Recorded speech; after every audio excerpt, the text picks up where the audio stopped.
Hello everyone, welcome back to Beyond the Veil Tarot and Astrology. My name is Candice Marie. Thanks for joining me. Happy Friday.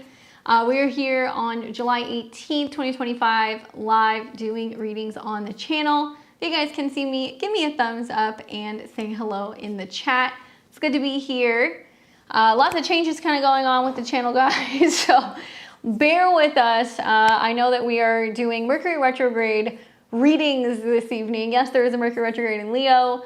We're going to be answering all kinds of astrological questions about that. So right off the top, if you want to get a reading, scan the QR code right over here. It's going to send you to my PayPal. You guys can put in the memo box your birth information.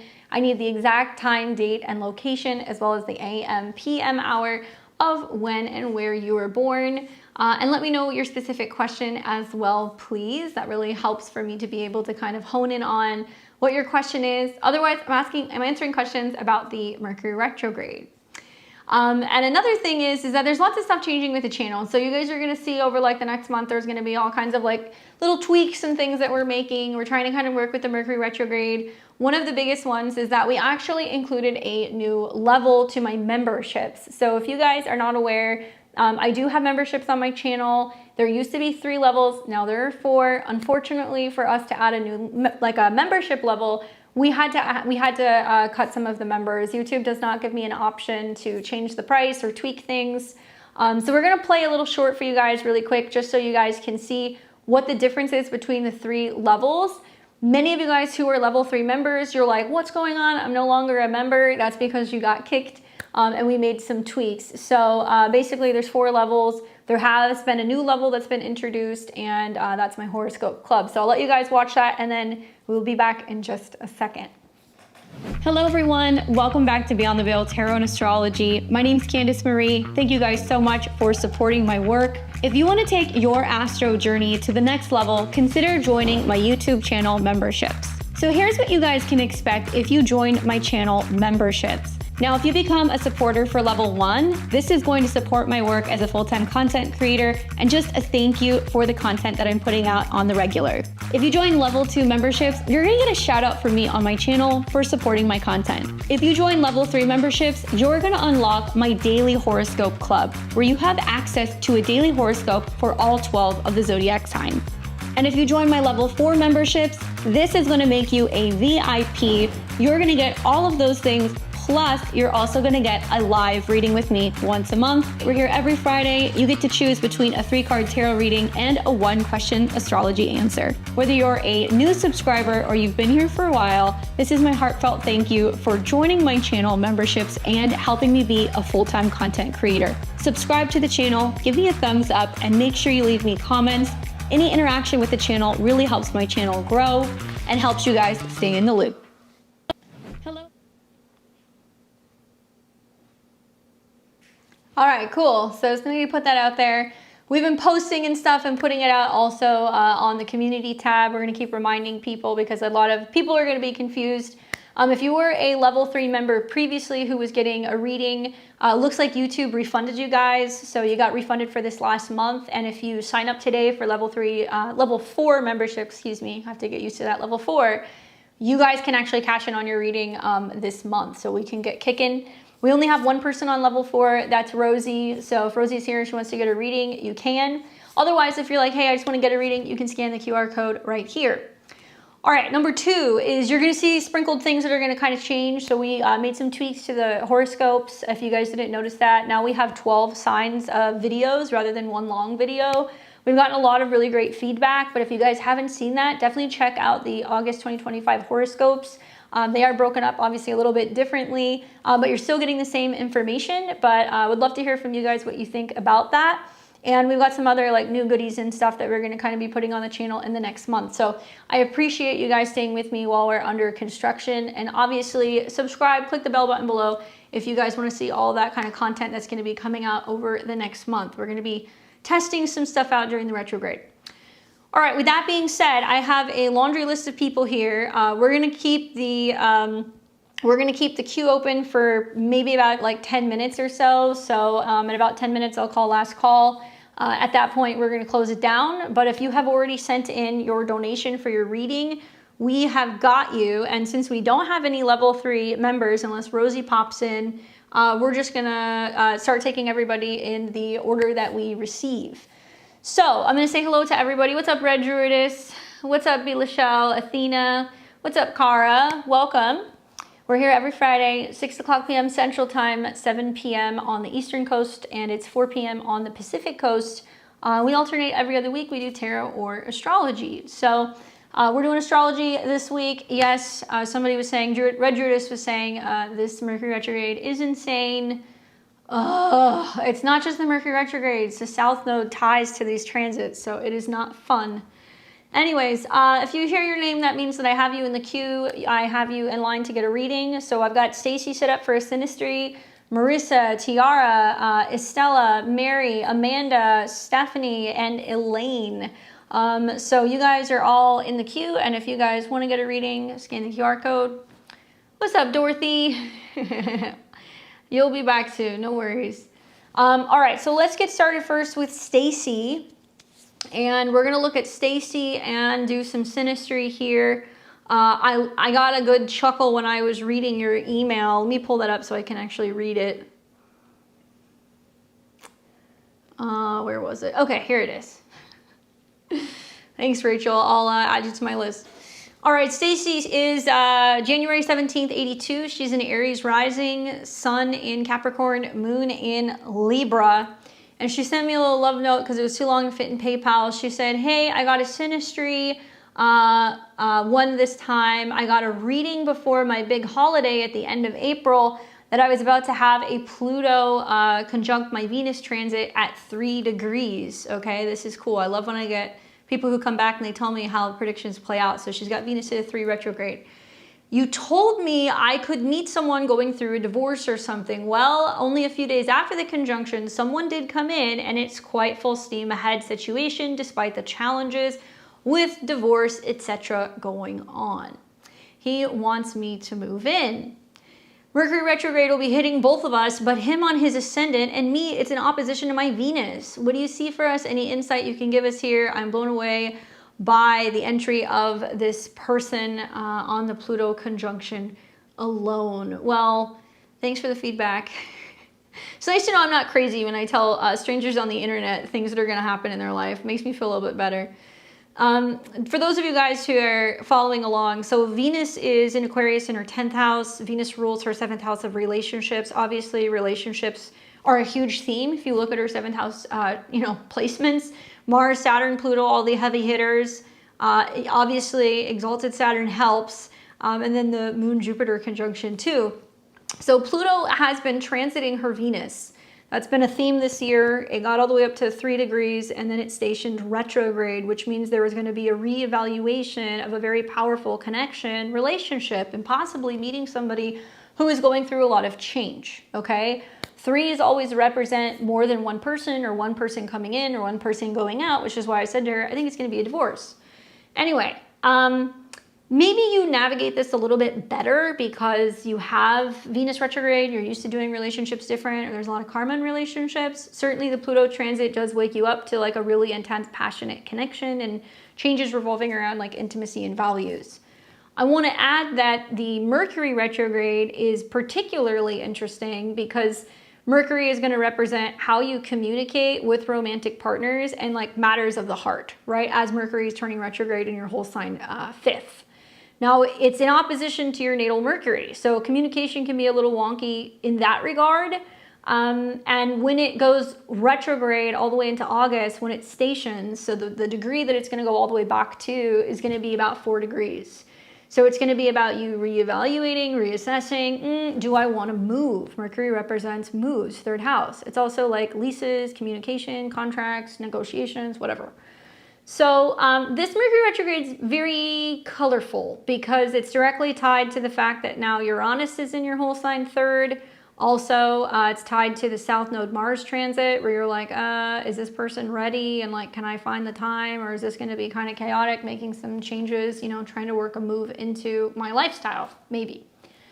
The other way that I look at this is like, Pluto's still going to hit your Venus. Okay, so that's something that I want you to think about. And while the 10th house represents your career, it's 4 signs away from your 7. So if we look at this in terms of like, I'm trying to think of the term. It's there's a word for it. If we look at this in a housing sequence, the 4th is the 10th is the 4th from the 7th. So this actually represents his home. So Pluto's retrograding over Venus, and it represents him going, you know what? I actually want to change the way that I do home. I'd like to have another person here. And it's also about reevaluating where he's at in a relationship sense with you, and also like the physical and the financial kind of connection, conversations about that. So not just like, well, what is the mortgage or what are the bills, but it's also like, well, do I bring my couch or do you have one? Like that kind of stuff. And also, has he healed, and is this divorce process sticky for him? Okay. So knowing that Mercury is going to go all the way back to 4 degrees, I don't know if it's a good idea to make that commitment while Mercury is retrograde personally. I think it would be better to wait till Mercury is direct. And when it goes direct, it's also going to be right around the time that Venus and Jupiter are coming into conjunction. So it can mean that by mid-August, you have a better idea if you're actually going into a new kind of home situation that's going to be more beautiful, comfortable, elegant, all that stuff.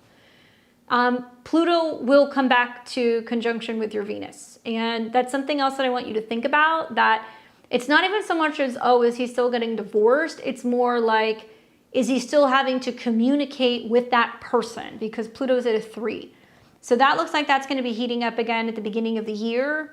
I work with about a 2-degree orb. So Pluto will be within orb of that if it's going to sit at 1 degree all year. And then it's going to pass the conjunction with Venus. So there's a possibility, just looking at your chart, there's still a lot changing with him in regards to the home and the lifestyle. And there could still be a back and forth that he's having to do with that person, particularly conversations, documents, signing things. So I wonder if they have kids. That's just a curiosity that I'd have. And then you are going to see Mars and Pluto coming into conjunction with your Venus. And that's also going to be in January. So this could mean a number of things for you, you know, career stuff. Oh, there she is. She says they have 2 kids. So the communication can become very contentious. That's the one thing that I would say. And I have observed when people go through the Pluto-Venus transit at a 3, especially if they're dating somebody who's like, well, they're still co-parenting, whatever's happening, you have to have really thick skin, because his partner could be particularly unfriendly.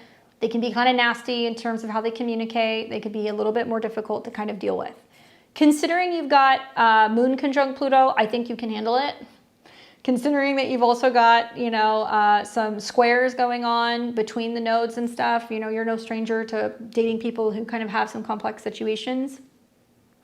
I've been listening to your synastry course all morning. Cool. So that's just kind of like my hot take on your stuff. Now for him, he's a Leo rising, so you're correct. The Mercury retrograde is right on his ascendant. And it's going to be going retrograde, and Mercury ties to his 2nd house of money, resources, and possessions. So it can be a lot of back and forth with like, well, how would it work if you were to move? And like, what does that look like? And what do I need? Or like, what do you want to bring? Or what do we buy together if we create a home?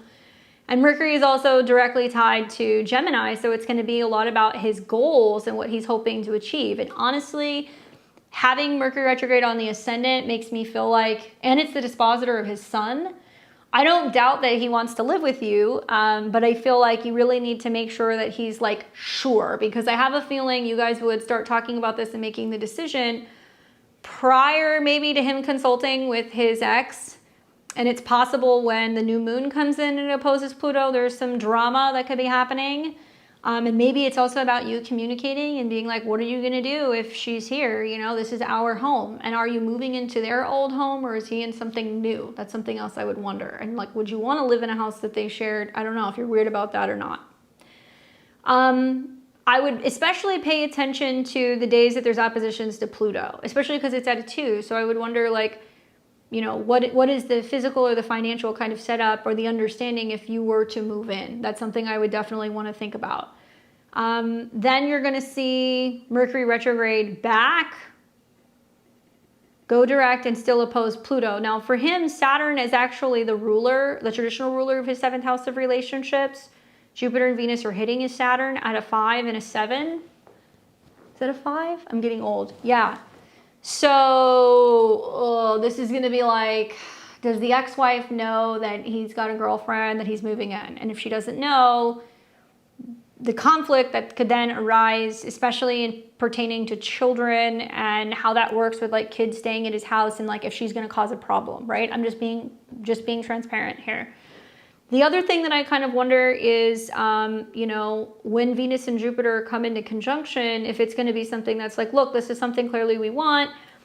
Is it possible for us to kind of like come back to this and discuss, you know, doing this like, you know, at a later date? Because there's actually going to be another retrograde that's going to happen in his fourth house in the fall. So if it doesn't need to happen now, you can think about it. Oh, reading it. That's what I'm worried about. Telling him telling me before telling his ex and his kids. She knows about me. Obviously, she doesn't like it, but she had an affair and it's a mess. Okay, well, she made her bed. She can sleep in it.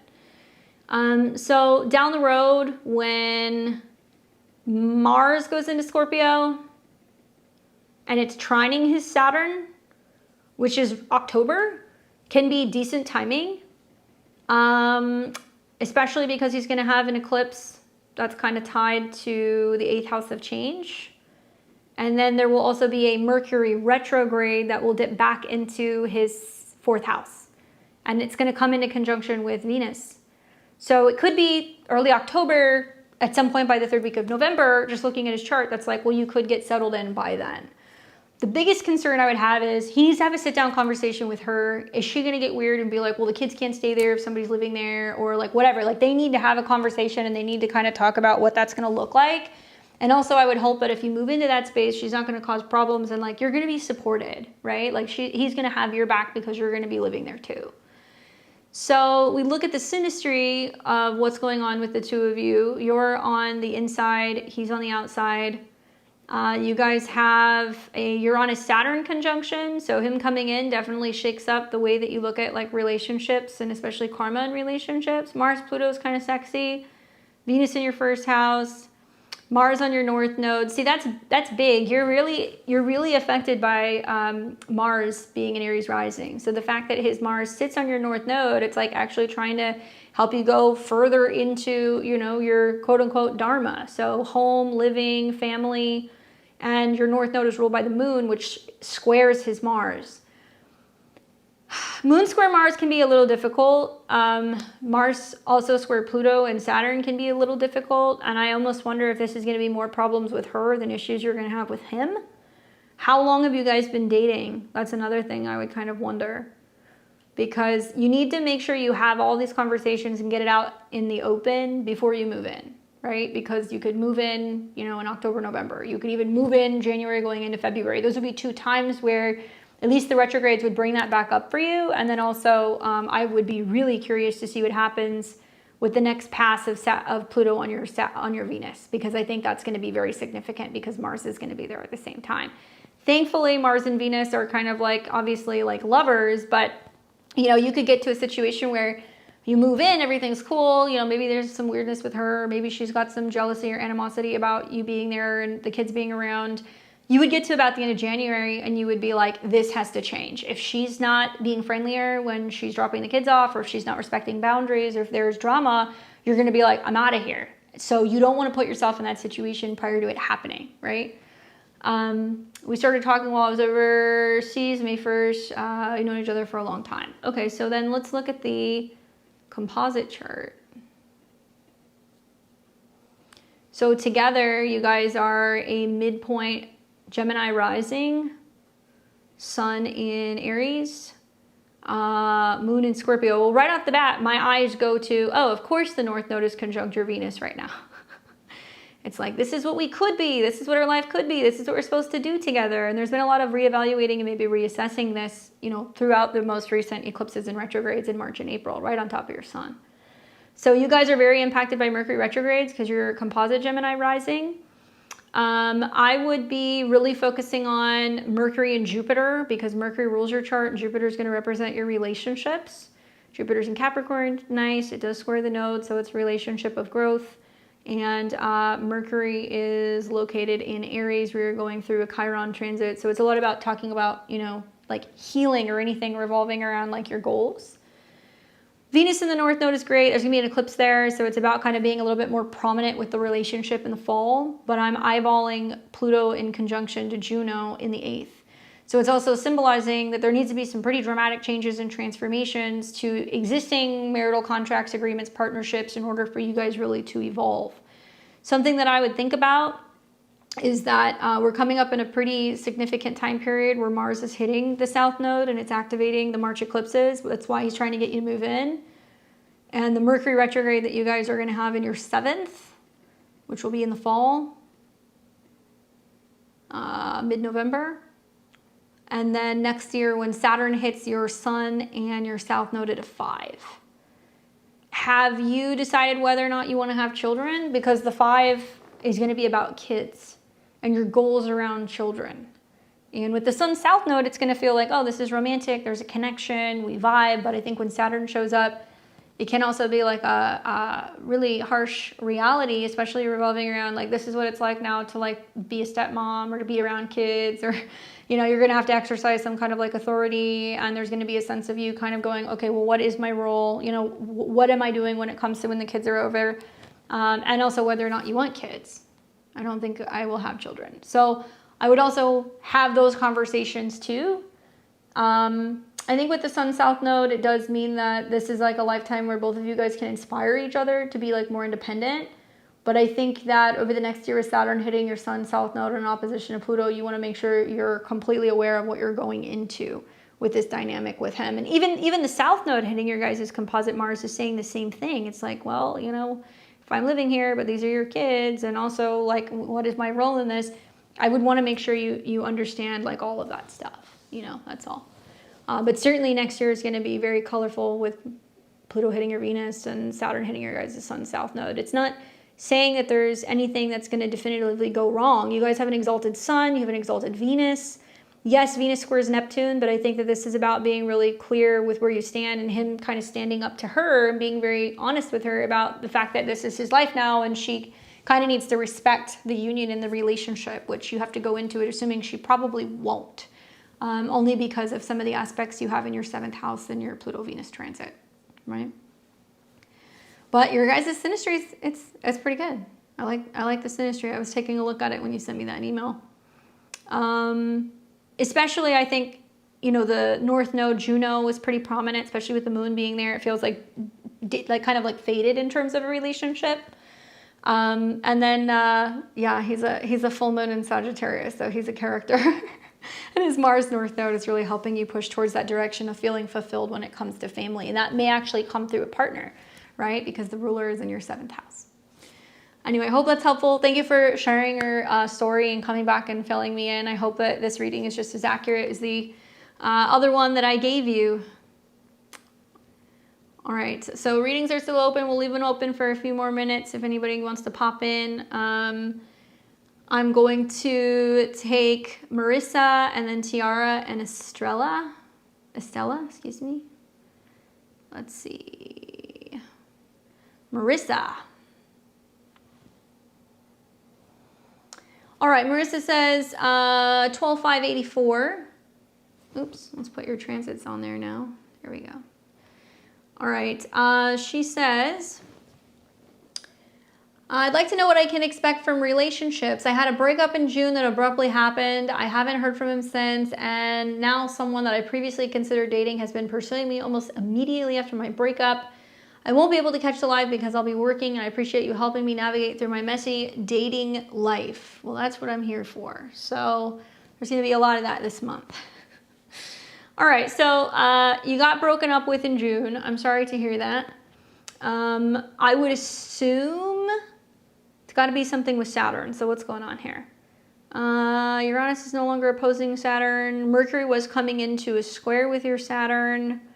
Maybe it's the fact that you currently have transit Saturn and Neptune squaring Mercury.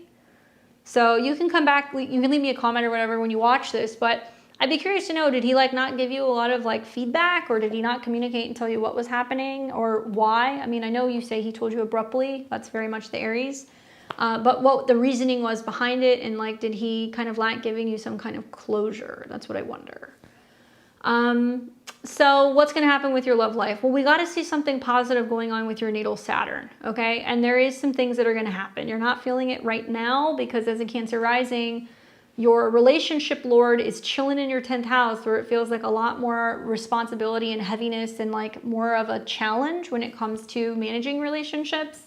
And it's conjunct Neptune, which feels very confusing and kind of like, do I even believe in relationships anymore? What's going on?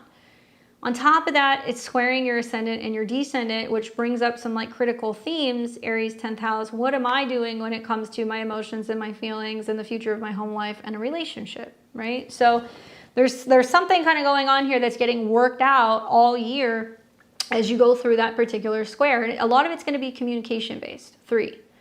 Now, while Saturn and Neptune are in these degrees, they're squaring your Neptune. So that's going to create even more kind of confusion. Neptune and Capricorn is like, okay, you know, maybe it's been difficult or challenging to read people. And now it's going to kind of show you where you're going to become more Aries-like. So you're going to become more assertive. You're going to become more independent. You're going to be like, I don't want to waste my time, or I'm going to do what's best for me. And it may feel like you're being a little bit more selfish, but like you kind of have to be. The other thing to think about is that as it's squaring Mercury, it's also going to be you kind of going like, I don't have time to wait around for somebody who's not giving me closure, telling me what's up, willing to work on problems, or like calling me back and pursuing me. And I think that's something that you're going to be feeling pretty strongly until Saturn and Neptune are back in Pisces later in the fall.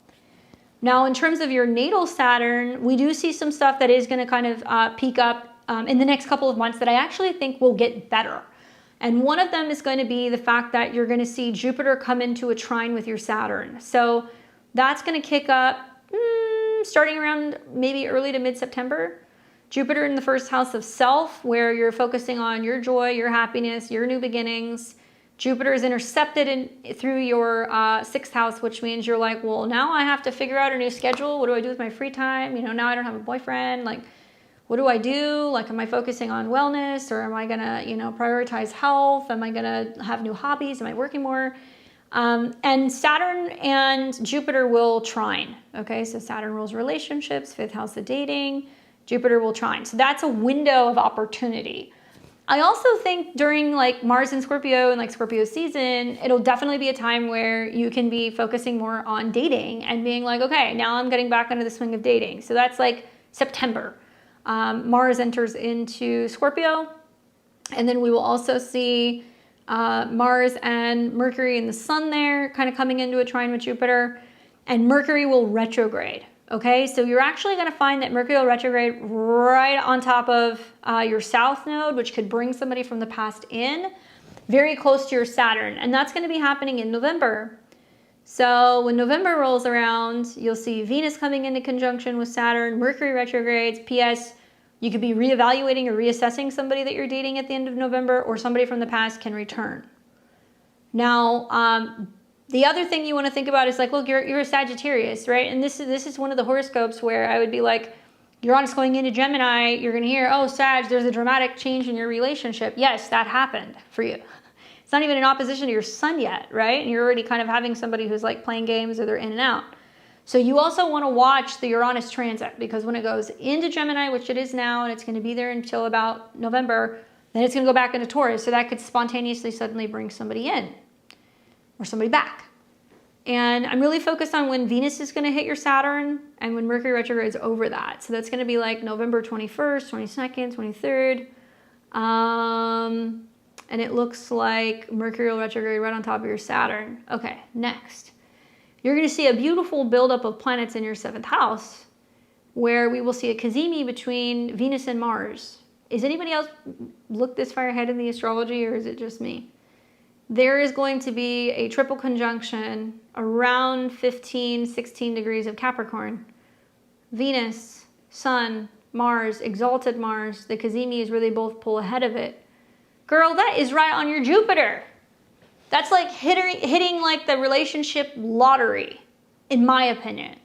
So it's either going to be you've kind of started getting back into the swing in dating in September. If you're meeting people, you're feeling it out in November, December. And come January, you've either met somebody that is like a very big deal. Jupiter is probably one of the most beneficial planets in a chart, next to Venus, I would say. And Jupiter for you, it's gonna be something you don't see coming. So it's gonna be a person that you're like, oh, it took me by surprise, or I can't believe he showed up. Okay, so that's around I would say maybe the 30th of December through the 10th of January, those transits are kind of syncing up. And then Juno is going to come in, which is Jupiter's wife, and Juno is going to hit your Jupiter. So I would watch when it hits around 15 degrees, early February. Okay, and also this year, Saturn is still kind of trining Saturn. It's loose and it's still trining your south node. So too long, didn't listen. Things will actually improve, I think, quite a bit from September on. Putting real emphasis on making a more serious commitment, maybe in November and then again at the beginning of the year. Still, Saturn and Neptune are going to conjunct, you know, in the new year, and they're going to square. So you have to wait until you get out of that square to, you know, have more clarity in regards to what you want. But the way to kind of move through that is to communicate and tell people. Like a lot of Cancer risings, I've observed that they're like not happy, and they're either not happy with relationships or with their career. And you have to channel that energy of Aries, right? It's not going to happen all at one time. Saturn is going to make you take your time. But also simultaneously, it's going to be about you going, okay, now it's time for me to be like, I'm the captain of my own ship. Like, start telling people where you see your life going. Being like, yeah, I'd like to be in a relationship. I would like to buy a house with somebody. You know, I'd like to be married in the next couple of years. I want to travel. Maybe I want to start a business. I want to have a kid, whatever. Start telling people what you want. If you start doing that, you're going to find that you're going to kind of cut through things much more quickly in relationships. And you're also going to like not waste as much time with people who are not really being kind of gentle or considerate of your feelings or your heart. Like you got to kind of put people on like the hot zone a little bit. And then next year, Uranus will come back into Gemini. So that's going to be happening, it looks like, in April. And then it will no longer cross that back and forth of, 0 degrees. But there's still going to be some other things kind of happening next year. But at least Saturn's going to be a better aspect. Saturn's also going to trine Jupiter. And I think as a Sagittarius, that's really good. So Saturn trine your sun. Saturn's also going to trine Jupiter. I think you're going to have much more stability in relationships next year. Hopefully that's helpful for you, Marissa. Give me feedback. Let me know what you think. And we're going to call last call on reading. So if you guys want to get in and get a reading, last call. All right, we have Tiara, Estella, and Mary. You guys are all on deck. Hey, Robbie. How you doing? All right, so we have Tiara, who is October 16th, 1995. Brooklyn, New York. Scorpio rising, sun in Libra, and the moon is in Cancer. She says, my current role at work is under-fulfilling. I am not in a role that allows me to utilize my people relationship skills. This is my true passion. Will my current employer allow for me to grow or shift, or is it in my best interest to expand and look for a new employer? Okay, so wow, I really want to show you your chart whole sign, which I don't usually do, but it's going to make this a little bit more, I think, easy to explain. So let me do that. David's in the house. All right, so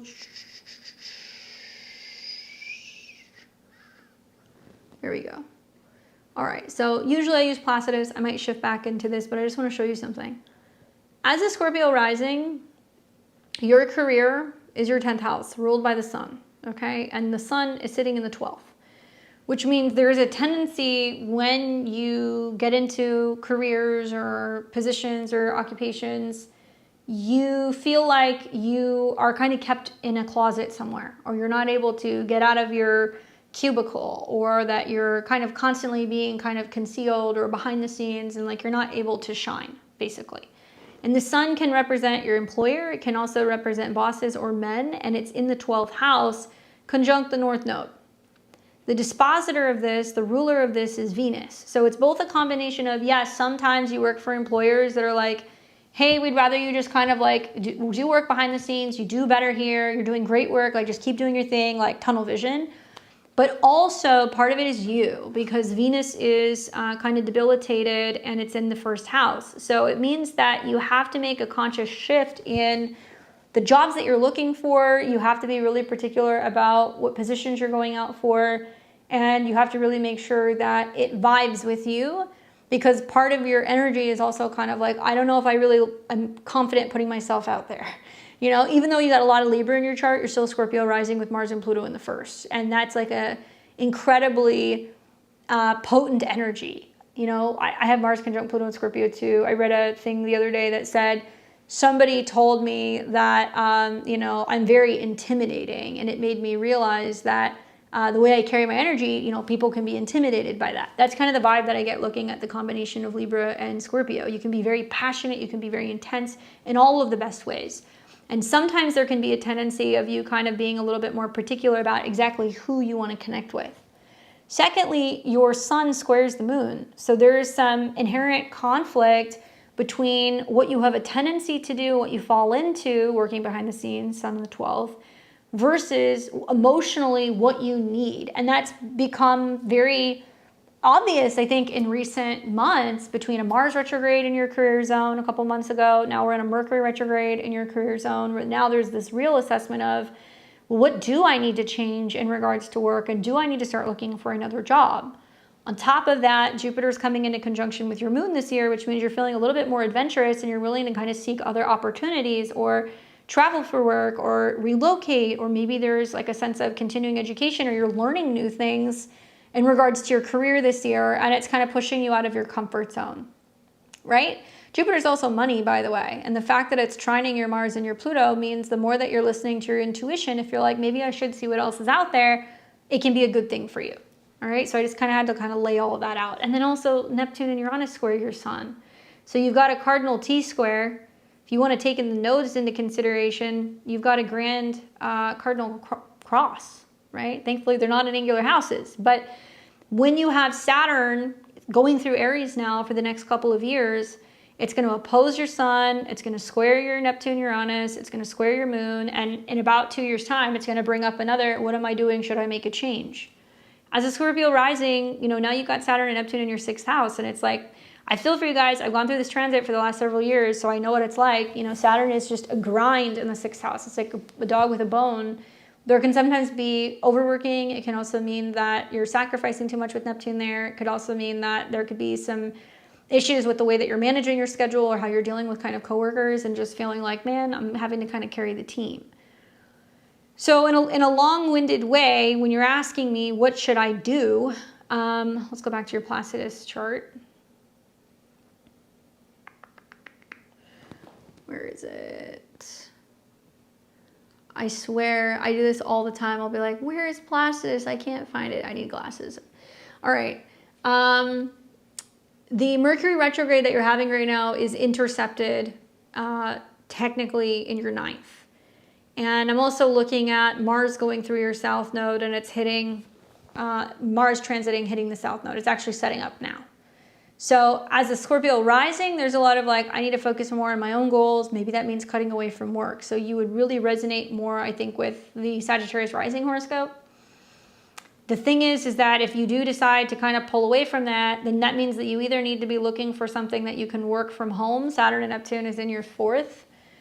Or something that you'd be willing to relocate for. It can also mean that you're willing to do something that's more creative or more fulfilling, where you feel like you can like be more expressive, or you can be seen, or you can be on stage. In general, though, when I look at your 10th house ruler, which is Mercury, there's some good transits happening. Uranus is now trining Mercury, so it could allow you to network and connect with new people, and maybe talk to like I would actually talk to a recruiter if I were you, or like somebody who does job placement. That would be great for the Uranus trine. You also have Pluto, your chart ruler, coming into a trine with Mercury as well. Be great to see if you, I mean, I don't know what you do for work, but something remote or something that would allow you to organize stuff, work with a community, work with teams. That would be really wonderful. And like, hell yeah, if Mercury's retrograde in your 10th house, that's a really good time to be like, maybe I should look for a new job, especially if you're a Scorpio rising, or what can I change about my job, right? Mercury's tied to your 8th house. You might find that you go and you find a job that's going to pay you better, or it's going to have better, you know, benefits. There can also be like all kinds of perks and things that can be coming up. And it'll take a couple of years, but eventually Jupiter will be coming into your 10th house. You might start to see the benefit of it next year, just being in Leo. So I would start looking. That's the long and short of it. Yes, I would start looking. But I would not make any definitive decisions that you're going to quit your job yet. I would actually maybe wait and see what comes in. And I would assume there's a possibility when you have a full moon in Aries. So you're going to have one around October 6th with Mars on your ascendant, which means you're ready to make the cut or the change. And then you're going to have one in your 6th house, which is going to be in Taurus, ruled by Venus, and Venus is on your sun. Like, almost looks like you actually could sometime October or November maybe switch jobs or change jobs. And if you don't, then you may find that something does happen because of the eclipses. Because the eclipses, even though you're Scorpio rising, the solar eclipse is going to be in your 10th house, 29 degrees, while you have your Mercury return. So if this were me, I would not only be looking, but maybe interviewing at the end of September. What you'll find is that you could probably have a new job offer, but it's going to be further away from home, or you have to commute, or you'd be considering a work from home kind of job situation, right? So hopefully that's helpful in giving you some insight. Those of you guys who got in, thank you. I will update everybody in just a second. Readings are now closed. All right, so we have Estella, and then I'm going to take Mary, and then I have Amanda. What's up, Estella? She is March 13th, 1993, Virgo rising, sun in Pisces, and the moon is in Sag. She says, what should I pay attention to during Mercury retrograde? I'm relocating to Portugal during this time. Well, that's exciting. You're a Virgo rising, so Mercury retrogrades are pretty significant for you. It is definitely about a change in direction, or maybe a reevaluation of something personally. Certainly Mercury can be about your body, where you're living. It can also be connecting to your career. And Mercury is going to be retrograde in the part of the chart that is the 12th house. So it can be a little like, ooh, like, is this going to work out? What's it going to be like? But the 12th house is also about foreign countries. So I see you're from Germany, you're moving, to Portugal. It's pretty bang on, I think, for some of the transits. One thing that you may observe is that this is a time where you're just needing to go through the motions of like moving in a way that just feels like very intuitive. Like, if you find that you're shuffling, getting stuff around, and you're like, I'm exhausted, I've had enough for today in terms of packing, I need to rest, that's what you'll do. And I say that because the retrograde is very close to your Chiron, so it might mean that, the packing, the unpacking, the moving things, like, it can definitely bring up a lot of like feelings and emotions for you. I think the other thing also is that Mercury is going to be dipping into your 11th house. So it's not fully in the 12th house, which is more secluded. It's going to go into the 11th house, which is going to represent like, okay, am I going to go out there and meet people? Am I going to make friends? Like, what's going on? And it'll dip into your 11th house around the July 26th period forward. So from July 26th all the way until August 21st, Mercury is going to be in your 11th house. So I think you're going to be like, how can I meet people? Am I going to like local like get-togethers and gatherings? Leo in the 11th house is very, where are people going and grabbing a beer? Or where are people going and meeting other people? Or, are there art shows or galleries or local music? And like, you're going to want to get the hang of where you're moving to. Now, if you know people in Portugal, it can mean that, you're basically meeting friends and reconnecting with friends in places that you have visited and been in before, but now you're getting a little bit more socially acclimated. Definitely colorful because it's all kind of in opposition to your Saturn.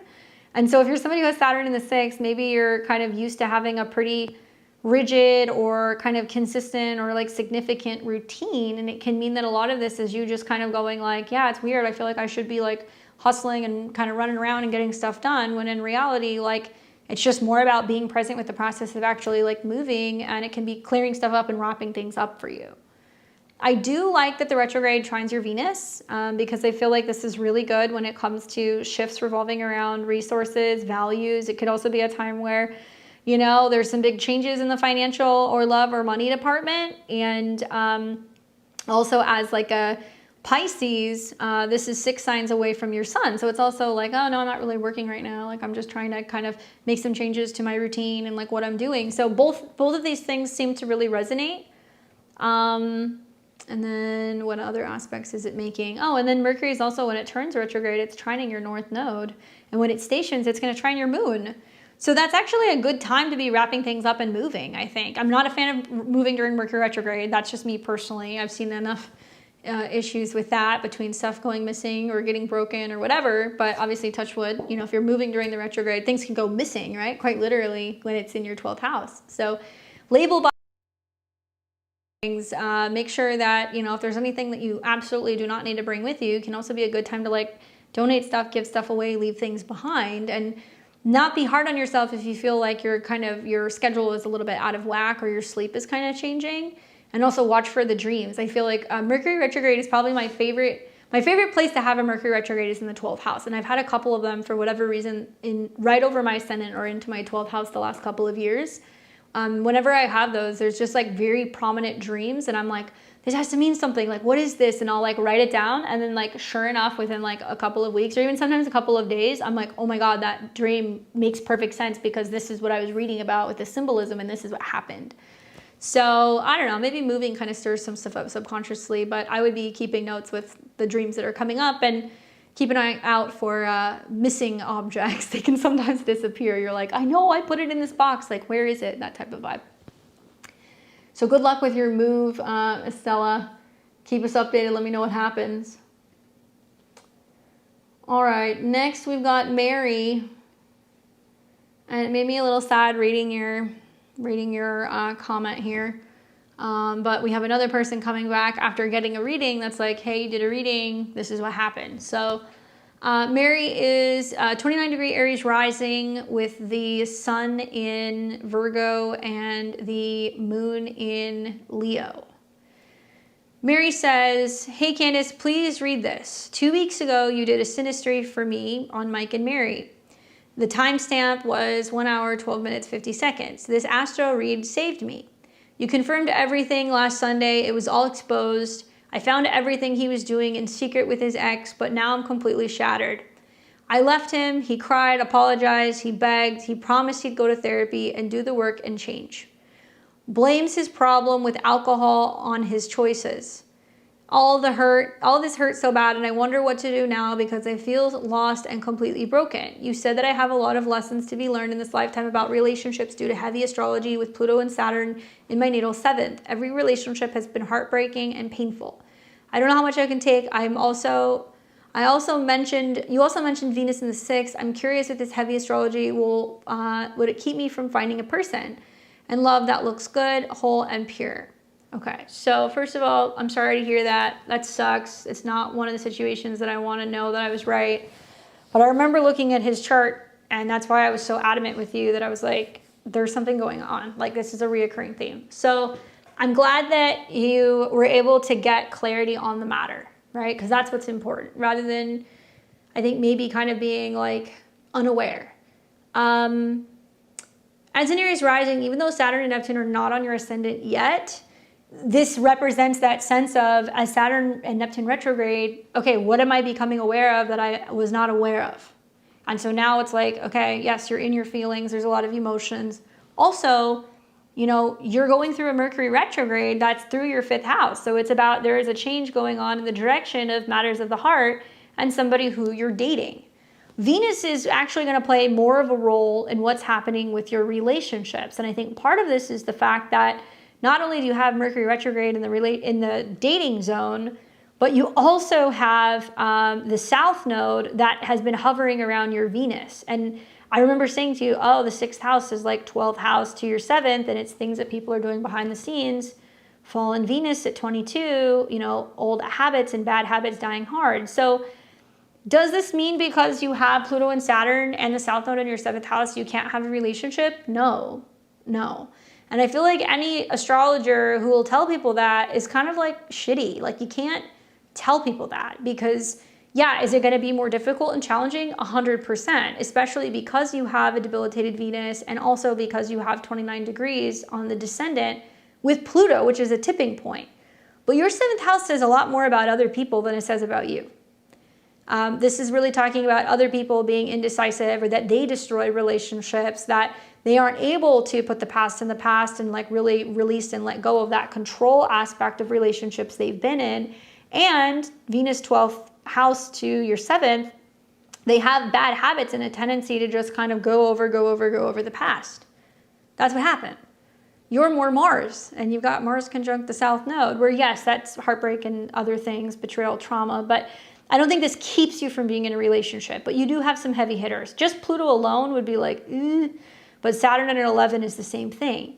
You're getting hit with some pretty gnarly astrology right now, I guess is what I'm trying to get at. And I'm surprised it took this long. You know, I think back to like 2.5 years ago, you were having eclipses on your ascendant, you know, you were having eclipses in your 7th house that were going on with Scorpio and also with Libra, but maybe it took this most recent eclipse in March on your Venus for things to really kick in. And the South Node has recently hit that, and that's why it's being revealed to you. It ain't over. Part of what's going on also is now Mars is coming into conjunction with the South Node, so you may hear from him more, maybe, especially like right around, let's say now through the 28th.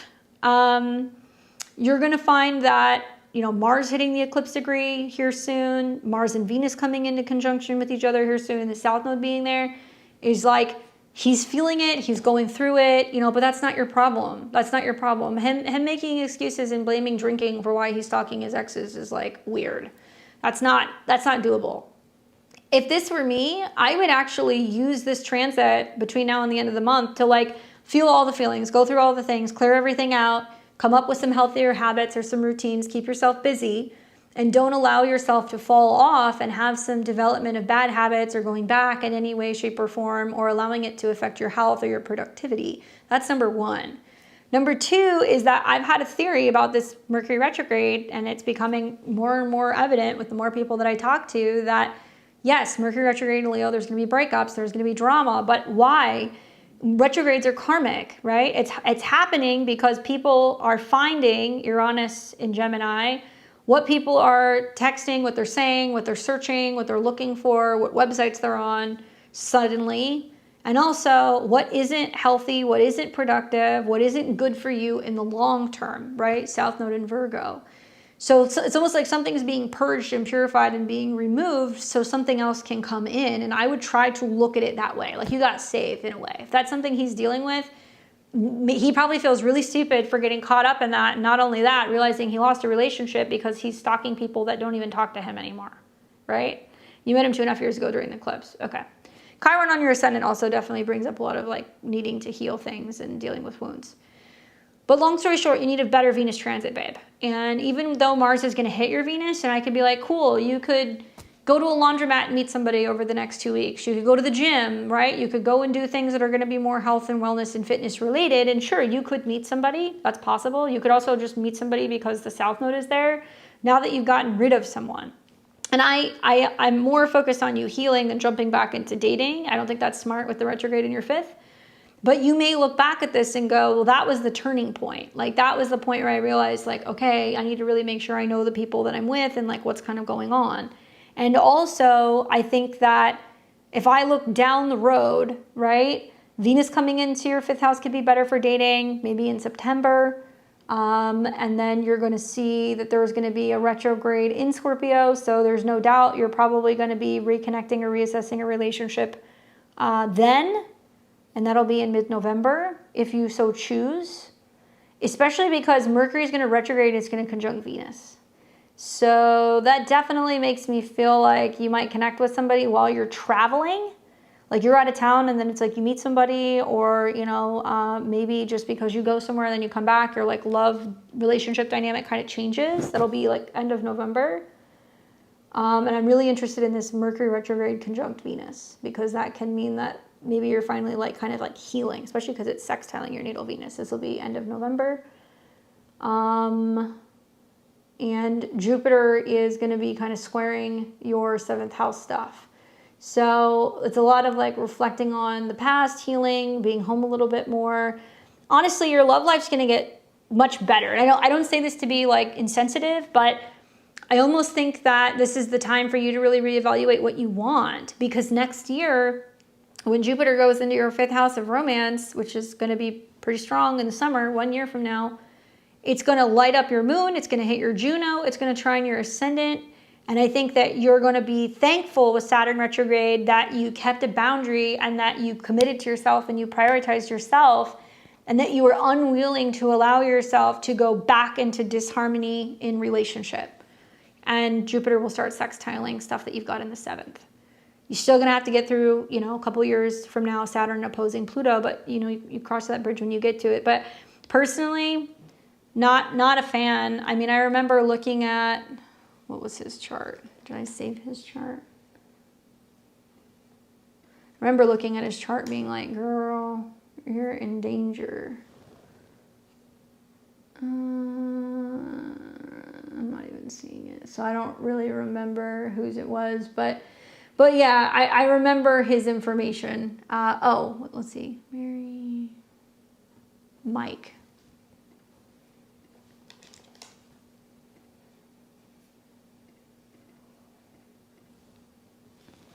I want to heal and let go, but this heartache feels unbearable. I really thought he was different, and I never met before. Finally, a good choice.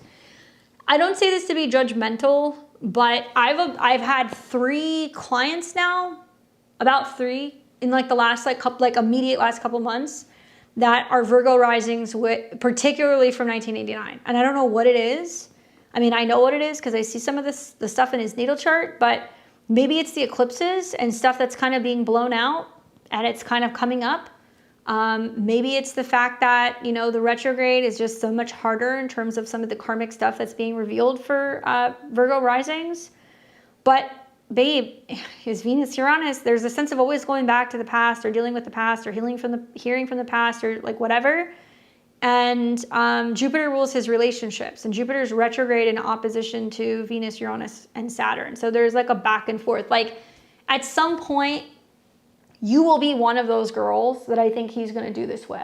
And there's a tendency to like want what was in the past or want what he can't have, even though it's not good for him.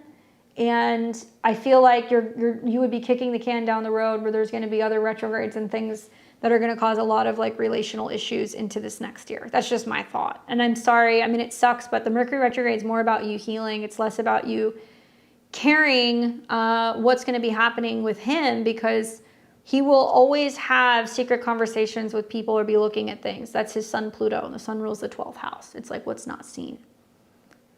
Probably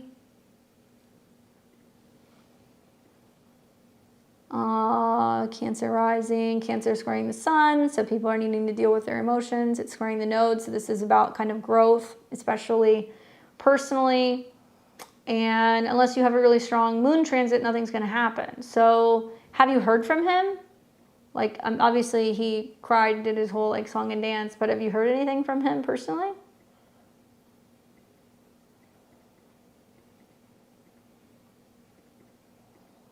Yeah, that Mercury retrograde is going to be in your composite 5th house. Fuck him. If that's what he's doing, you need to really let him sweat it out. I know that sounds mean. Sorry, but you kind of have to do that. He's a Virgo rising. The retrograde's in his 12th. Leave him alone. So, you know, there will be another opportunity for you to reassess this if you want when Mercury goes over your guys' composite planets in the 5th, but that won't be until November. But I stand by what I said. He's always going to do it, unfortunately. So I kind of feel like, honestly, I think you're much better off waiting to see what comes in. And I've observed for some of my Aries risings, if you guys are willing to let someone go and you just release them, you know, you will be rewarded. Like, you will be rewarded. I promise you that.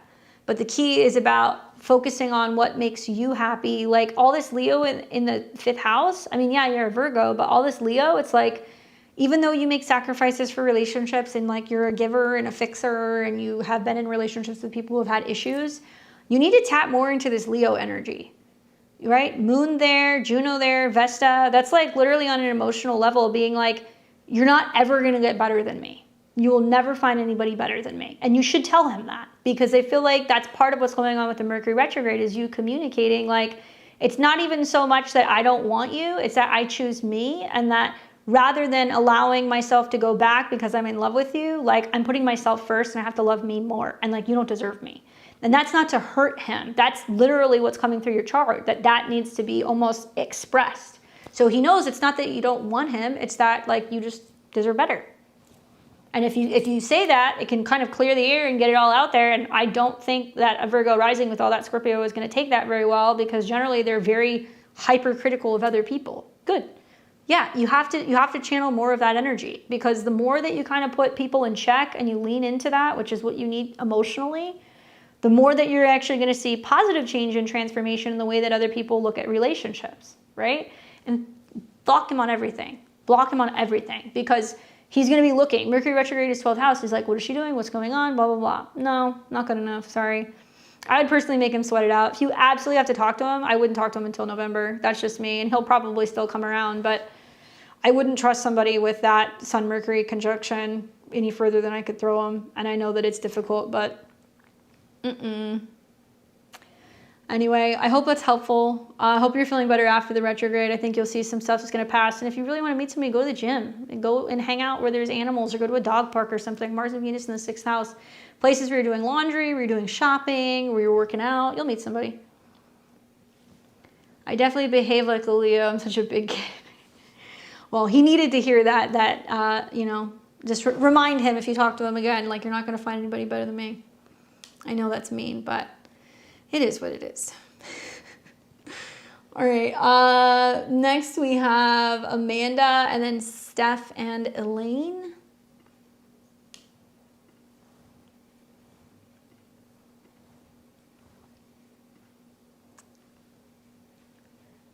Let's see. Amanda. Where did I put her? I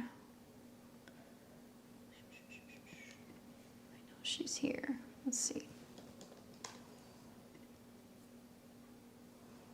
And which Amanda was it? Ridgeway. What's up, Amanda?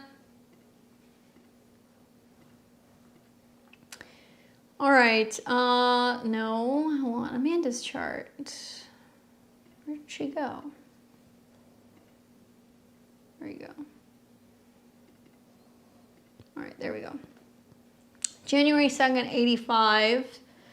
Amanda says, last week I was blindsided with a breakup. However, he's already reached out, but I think we need to be completely done. Meanwhile, can you look at the transits and let me know what I need to know? Is there love in my future? If so, when? Currently, I'm a bit discouraged and disappointed. You know, thanks, Marissa. This seems to be a theme.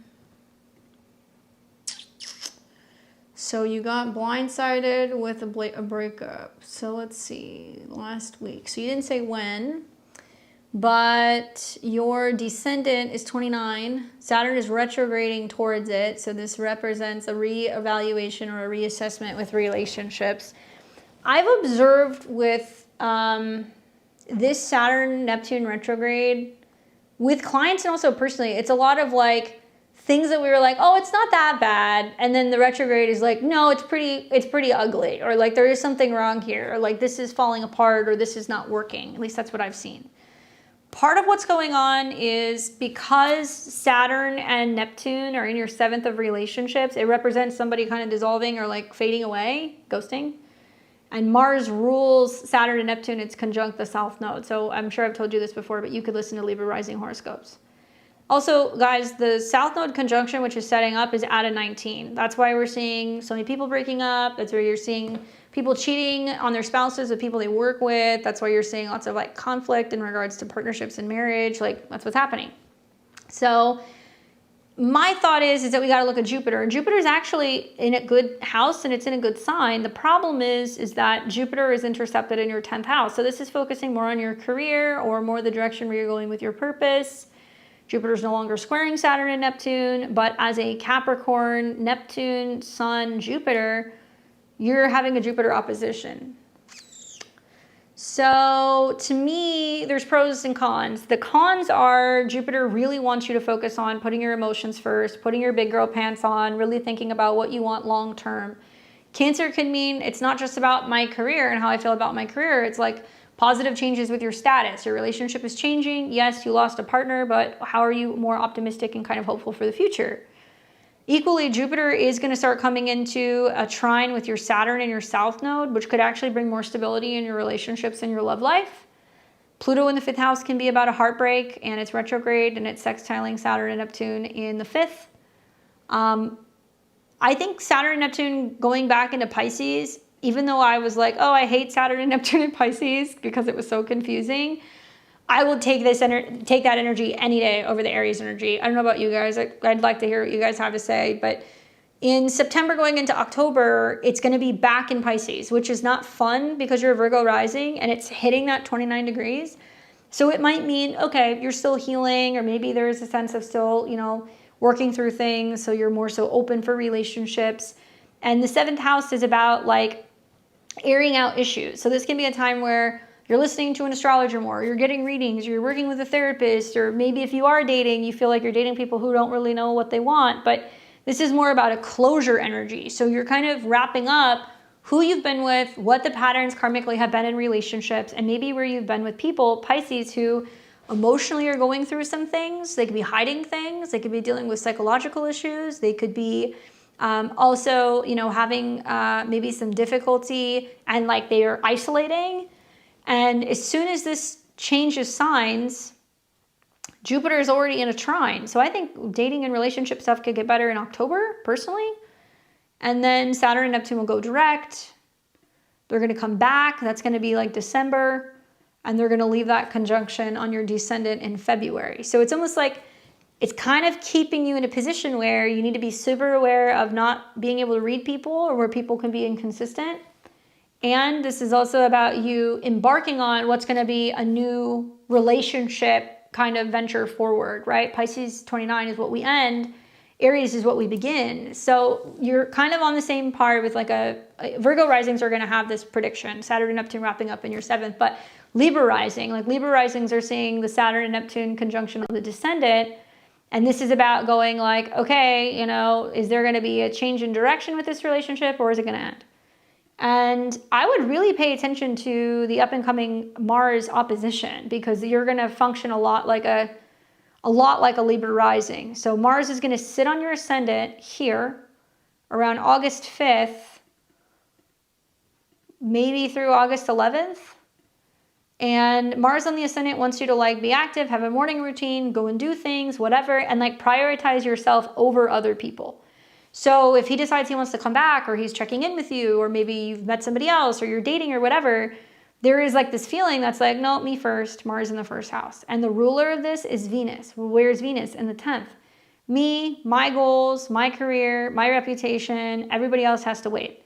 And I would really advise you to have that type of mentality until you get to like mid-August. If you have that mentality, there's going to be a lot less drama, because there could be a lot of drama with this Mars opposition to Saturn and Neptune, unfortunately. Also revolving around like who you can trust. That can definitely be something else that can kind of come up. He's already reached out, and I think we just need to be completely done. I mean, Jupiter's going to oppose Jupiter. I look at this and I'm like, it's really about you thinking about what you want in the long term. And you've got a lot of planets in your 4th house, which is like what's going on at home, or what the deal is emotionally, or what's kind of happening behind the scenes. But the universe is saying, nope, it's time to figure out more of your career, and maybe letting new love in. And if you're going to be doing some traveling and like all kinds of other things. So you'll benefit by kind of keeping people at a healthy distance, at least until you get to about mid-August. No commitment, nothing like that. I think it goes without kind of being said for most people, right? Unless like, Mercury is retrograding over your Venus-Jupiter conjunction in the 5th. I would be like, most people have no business committing to people or taking people back or anything, because there's still going to be a lot of like BS that's going to be kind of coming up. And a lot of this is tied to previous, Mars-Pluto oppositions and other things that have been going on for many, many moons. So my vote is be very careful and wary of people who tell you they're going to change with that Pisces descendant, because it may feel better in the fall, but if you're sticking with somebody, I have a huge hunch, especially for late Virgo risings, early Libra risings, what you're seeing in relationships right now, unfortunately, will get worse, okay? And I know you guys don't like to hear that, but it will get worse, which is why I think some of the Saturn and Mars aspects are about you going, Here's the line. This is what has to happen, because you don't want to find yourself in a situation literally next spring where Mars and Saturn comes into your 7th house and it just like kicks your ass all over town. And that's when you start to realize like, wow, okay, now this really isn't working. And you could be more physically, emotionally, or financially involved with that person by that point in time. Be very careful. Hopefully that's helpful for you. Lots of tough love tonight, guys. I'm sorry. We've got Stephanie. We've got Elaine. We've got Rachel.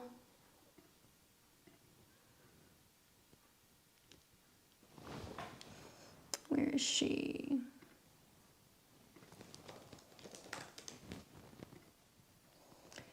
Here we go. What's up, Stephanie?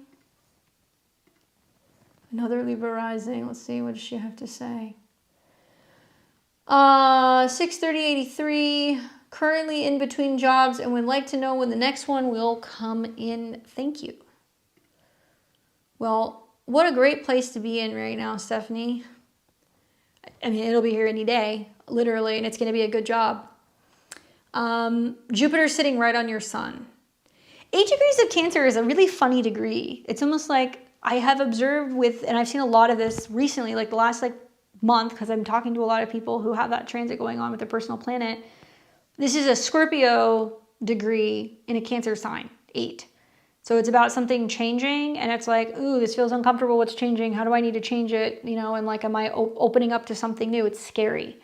Probably one of the best transits you can have is when Jupiter is crossing through your 10th house and hitting a 10th house sun. Because the 10th house sun is like, hi, I'm born to shine. I'm born to lead. You know, see me, recognize me. And what does Jupiter bring you? More communications, more travel, more wisdom, more visibility. Your resume is more likely to get seen. You're more likely to get callbacks, all that stuff. And also Jupiter rules work. So the fact that Jupiter's hitting your sun means that this is like peak time for being seen. Update your LinkedIn. You need to take professional headshots, do that. Network with people, be sending applications in and stuff online, looking within your community, you know, Jupiter, 3rd house. And then as a Libra rising, the transit that you're really looking for is going to be when the moon is meeting with Jupiter. So you're going to have a moon-Jupiter conjunction on July 22nd. That could be a peak day for an interview, getting a call back, getting a job. Another one is going to be when Venus comes into conjunction with your Mars, because that could be about working with somebody. That'll be July 31st. And then the other big one is going to be when Venus hits your sun, which looks like that's going to be around August 7th. And then it's going to come into conjunction with Jupiter. Now, here's what's interesting. Look at the transits. Venus hits Jupiter, some big opportunity, glow up, growth within your career, right? And what happens? Mercury goes direct in your 10th. So my guess is there could be a back and forth sometime between now and, let's say, mid-August, specifically the dates that I mentioned. And I would assume that this is going to allow you to start a new job. Especially because the day it goes direct, look at the moon with the North Node in your 6th house, where you're like getting a schedule or looking at, meeting staff, or you're kind of talking about the position. And the moon rules your 10th. And not only is Jupiter coming into a trine with the moon, and it's the ruler, but so is Venus. In the off chance it takes longer, right? Because you need to see several triggers for me to be like, yeah, something's going to happen. The only other time that I could see something taking place would maybe be around the eclipse. And you're going to have an eclipse at 15 degrees Pisces, September 7th, in your 6th house of work. Ruled by Jupiter, trining Jupiter. So worst case scenario, I'd say maybe early September. You know, eclipses are funny because you could see this stuff happen a couple weeks prior. So it could happen in August. You could see it happen a couple weeks later in September. Things don't really start to look sticky until you're getting into like the Mercury retrograde in your 2nd. That's the time that you need to watch your money, right? Mercury will retrograde, and it's going to come into conjunction with Mars. And it's also going to come into conjunction with Venus. But it could also mean that the retrograde is about being like, now I'm getting back on my feet. I'm working again. I'm making more money. I'm paying stuff off. I'm feeling a little bit more confident in my resources. And that's all going to trine Saturn. So it's pretty obvious to me there's a change, you know, in the fall where finances are going to kind of be a little bit back in action, right? So those are the dates that I would be watching for, Stephanie. Sending you lots of good vibes, but be open to the change. I think it's going to be a very different company, a very different type of position. And you got to use your intuition with Jupiter on your sun, but you're going to shine. All right, we've got Elaine.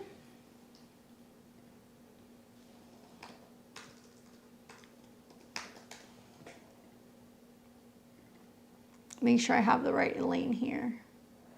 March 9th.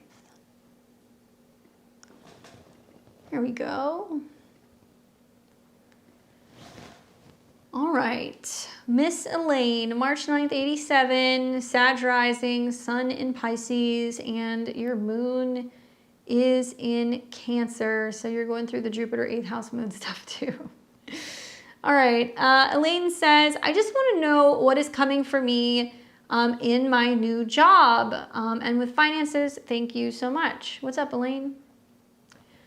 Well, an interesting scenario, certainly for some of my Sag risings, as this Mars South Node energy is kind of building, it's like now I'm going back to work, or now I'm returning to a position I haven't, been in for a long time, or maybe I'm cutting with past ways of working. I'm working in a new way, right? So thankfully, you're one of the employed Sagittarius risings that I've heard from. Not all of you guys are that lucky. But I think part of what's happening is Mars is not just hitting the South Node, but Mars is going to hit 23. So it's really prominent like the 25th, 26th, 27th of July, because that's where you had an eclipse in March. So there was an eclipse here that was planting a seed that was like about a job change. So how do I think you're going to like that change? Well, it depends. With Mars in the South Node, kind of getting back into the saddle or back into working, you could be like, this is exhausting. And it's not so much the job. I think it's just the Mars South Node transit. And maybe it's just about kind of, going into it being like, okay, I'm not going to be super critical, or, feel like I have to rush, or that I have to be very critical of myself, or aware, or assuming there's going to be conflict, or that there's going to be some competitiveness, because the South Node is saying we actually want to let that go. Now, I don't know when you're starting, but Mars and the South Node are also squaring your Saturn. So it's pushing you to get kind of creative and be a little bit more flexible, because it's an immutable sign revolving around how you feel about your job and how you're making money, Capricorn in the second.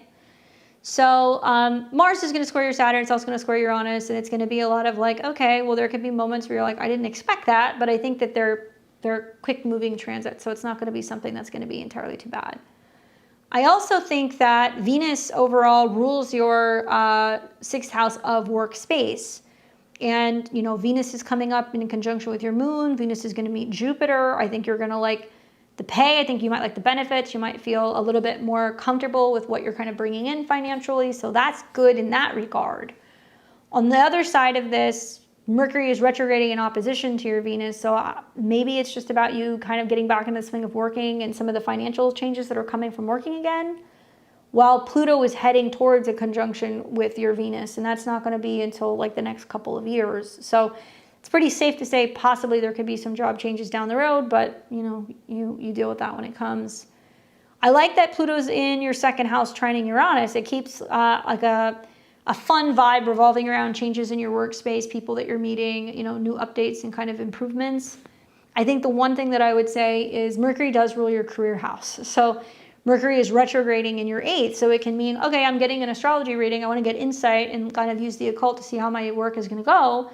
But it could also mean that there is like this feeling of, ooh, how am I going to do here? Is it going to go well? Is it going to be scary? Am I going to be open to this change? So Mercury is really affecting a lot of things right now, both the changes in your relationships with work and your schedule, going back to work, and also emotionally and financially.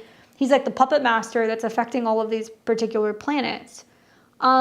Saturn's not squaring your Saturn anymore. Saturn is going to come back into a square with Uranus, but I think that's just going to be more about your mindset and communication maybe, and, adopting to maybe new softwares or new programs or new ways of connecting with people. I'd be really curious to see what happens when the Mars hits the South Node, though. I think that that's probably, I've looked at this for a lot of Sag risings, that's what interests me the most is going back to work. Are you going to feel like you're going back to an old job that you know, is limiting? Are you going back to a career that maybe you know that you should not, or you don't want to stay there, or it's not creatively fulfilling? Or are you saying, actually, no, it's about me just getting back into work in general, and I'm working in a different position or a different company, and just approaching the way that you're working very differently. And I think a lot of this is like creative. However, you know, Saturn, Neptune's in your 4th house. So this could also mean, well, you know, I'm working away from home, or maybe I'm doing a remote kind of work situation. Really depends. I'm curious, how has Saturn on your Jupiter been? Has that been difficult when it comes to finding joy or anything kind of relating to self-expression? Because a lot of my Sag risings are kind of saying to me, well, now I'm feeling like I need to find a job that's more, you know, fulfilling in terms of like doing something expressive or creative, or, you know, doing something kind of like independent, right? And if that's how you've been feeling, then I would say keep an eye on, you know, some of the effects that happen with where you're working, because you still have 2 more eclipses coming that are going to kind of rock this chart. The first one is going to be the one that's right on your sun, really prioritizing home and family related things, especially in early September. The second eclipse is actually going to technically be in your 10th house now, and it's going to be with a Mercury cazimi. And I feel like September is going to be about you working with new groups or new teams, or maybe feeling a little bit more comfortable with the people you're working with and making friends through some of those professional things. I love my new job. I'm scared because I had a promotion and it's a lot of responsibility. You'll be fine. The responsibility doesn't really kind of kick in more so until September. And when that happens with the solar eclipse conjunct Mercury, it's going to be about team leadership and how you're connecting and collaborating with other leaders and or other teams. And I would just say South Node Mars Virgo is just kind of like, don't stress yourself out and feel like you have to do everything. Approach it more from the North Node in Aries 4th house intuitively. It's like, okay, I feel like this is going to be the right move. I feel like that's going to be the right move. September, October, I have a course away from home. Okay, well then that works. You know, that's the opposition. So maybe it's going to be you traveling and doing something away from home, Saturn. But it's not going to be until September that more responsibility comes in. So it could even be coming back to work, you know, or doing something that's going to be more kind of in the office space. I think you'll be fine. You're not going to see, unless there's like a gnarly Mercury retrograde or a Venus retrograde, likely you won't see much changes with your work. There will be a Sagittarius Mercury retrograde that's going to square the nodes, so you might be reassessing where you stand with how you feel about your work in November. And then next year, you're also going to see Uranus back in your 6th house, and you will see a Venus retrograde that's going to be in the fall of next year, which just in general, I don't know if you guys have looked at that yet, but it's very similar to the one we had in the fall of 2018. Venus retrograde in Scorpio. Ugh. For Sag rising, that's going to be like, I think, about whether or not you're feeling like you need to make some changes like with the team. You know, Jupiter is actually going to be getting ready to go from your 9th to your 10th house. So more studying, more training. But Venus retrogrades, Mercury retrogrades. So I think you're good until about November. And reassess then. And the nodes are going to be about how you're communicating and expressing yourself at work, and whether or not what changes you've made or taking on that role feels fulfilling. And then you have again until next fall, right? But watch that solar eclipse in Virgo at the end of September. It's going to be really prominent for work. So if you're taking a course or you're doing any kind of training, that's actually really good for your career. Hopefully that's helpful for you. All right, so I have got a couple of people here. Rachel, she's one of them. Donica, Beline, and Matthew V. So I got to plug a couple people in. So just give me a second. Once I get these charts in, then we can get going. So thank you guys for your patience. And while you're waiting, please make sure you give me a thumbs up, like this stream if you can. And if you're new here, leave me a comment in the chat. Let me know where you're tuning in from. I'd love to hear from you.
For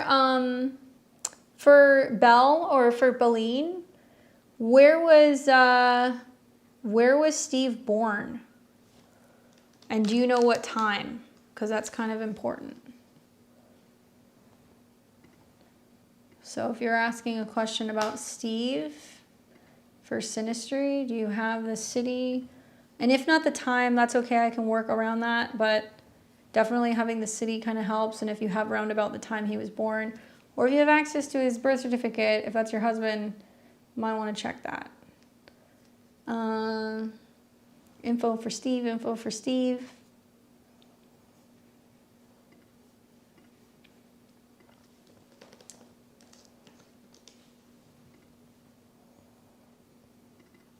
And then we've got Matthew V.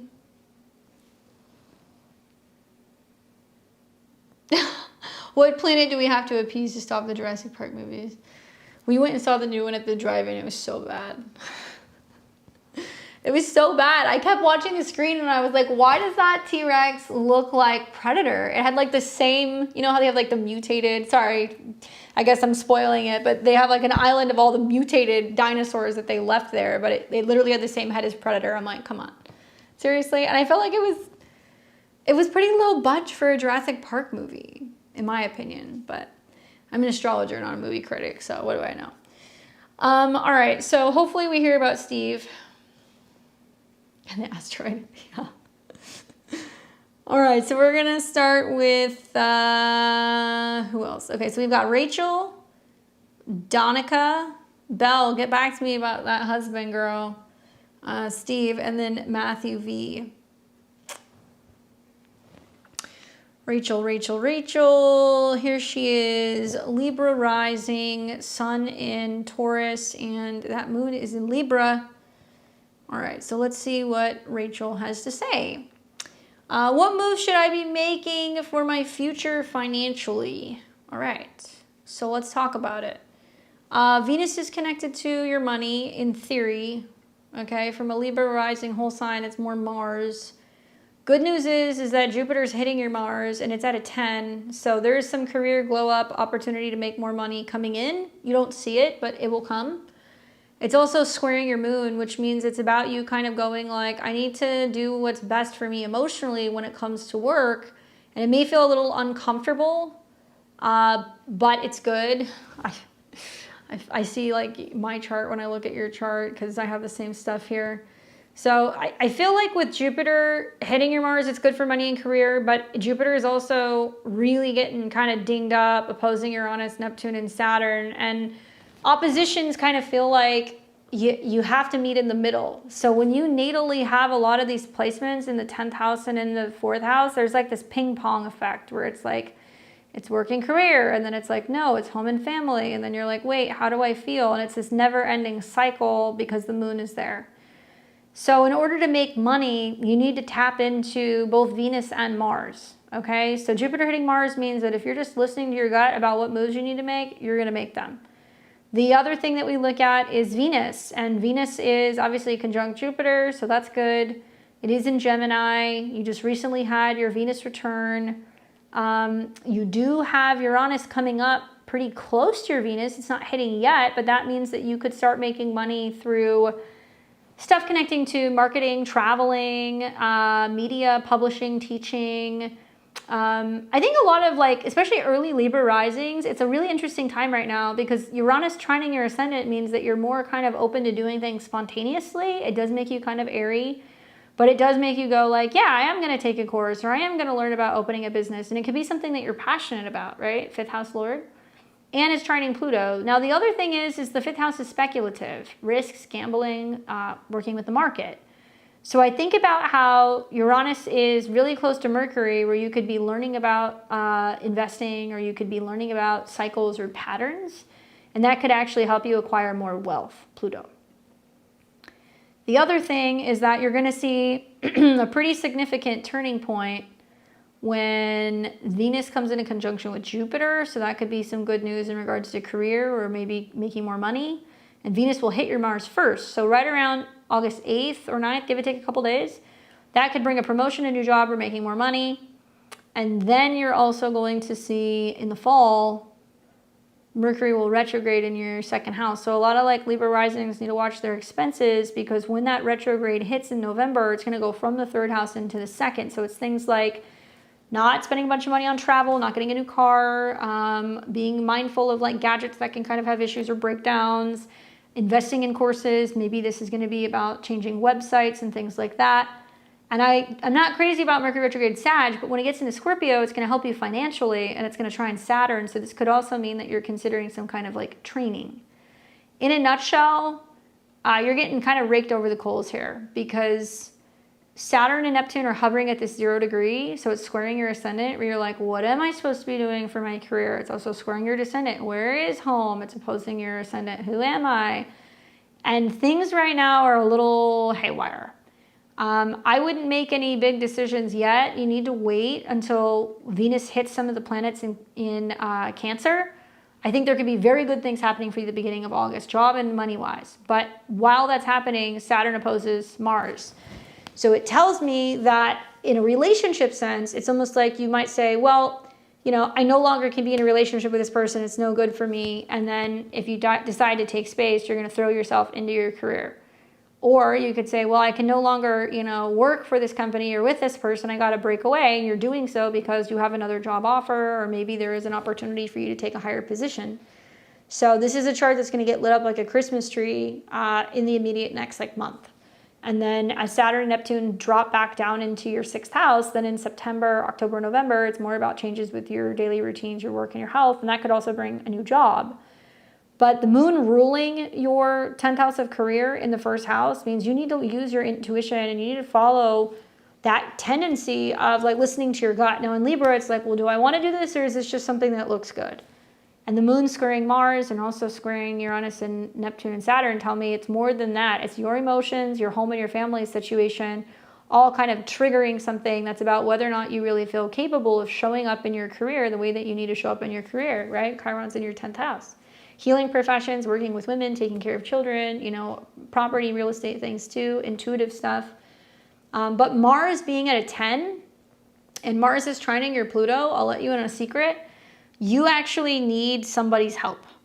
And I don't know if this means you need a business partner, or you need to be working with a spouse, or if you need to be working with a job placement person or a headhunter or a recruiter.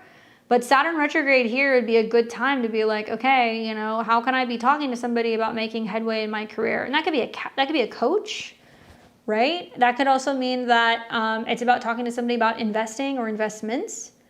I think you're going to be really, really surprised to see some things kind of change with your financial situation. I think you'll see some job improvements this year, but over the next couple of years, as you know, Uranus comes into conjunction with, looks like, is it going to hit your sun again? Hold on a second.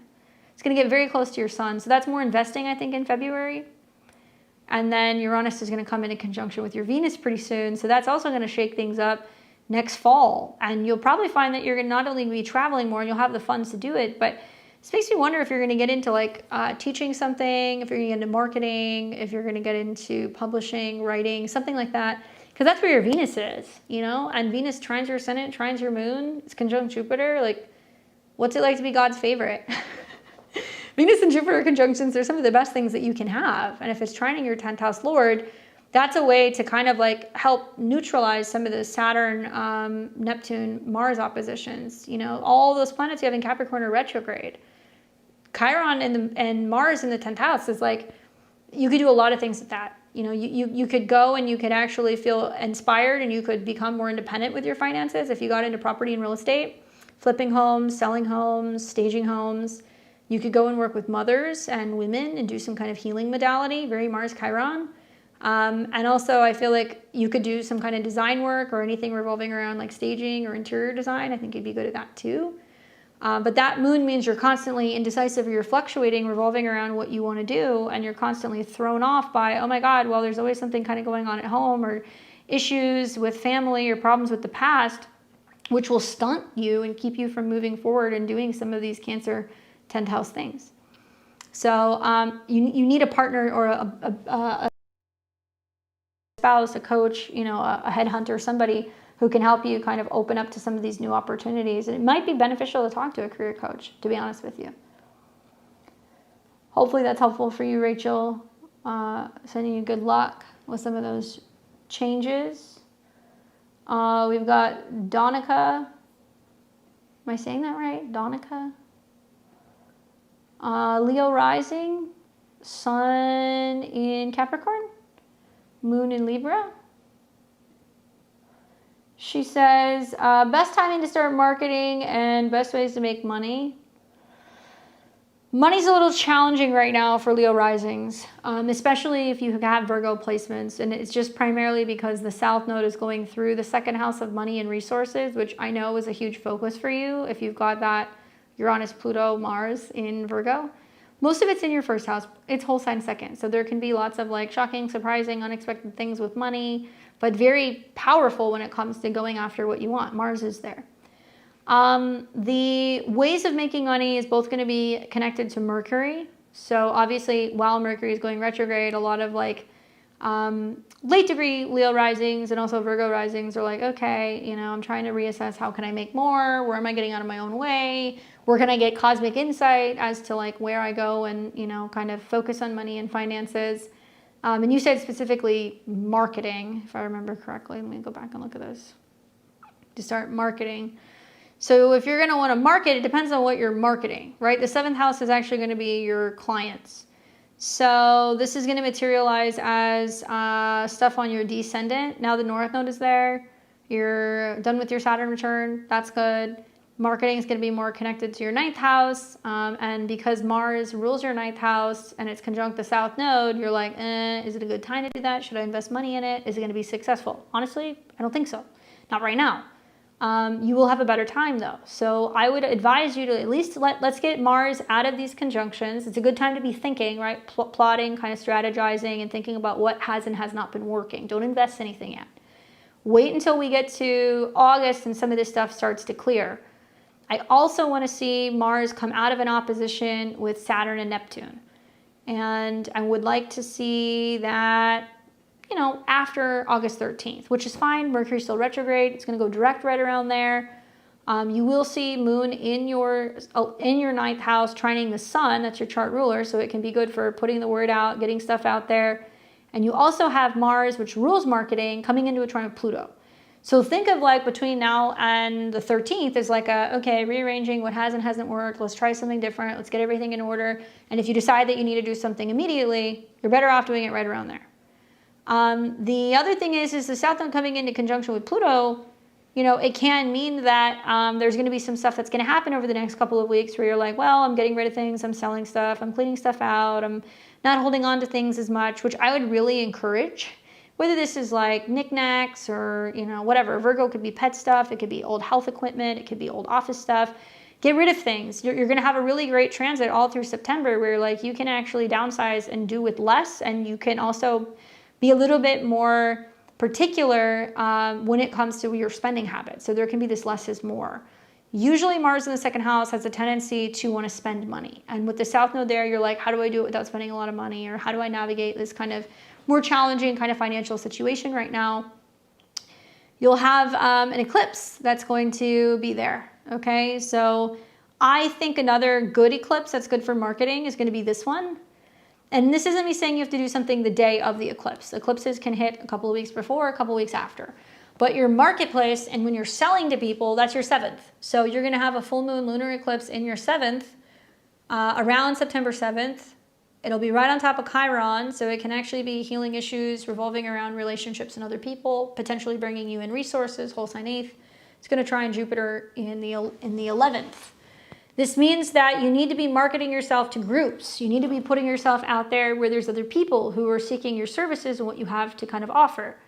And I can see you have a preference to kind of like work at a distance from people. All those planets in Virgo in the 1st, and then like Saturn and Chiron, and now the North Node in the 7th is like, I can work with you at a distance. It's not like connecting with people in person.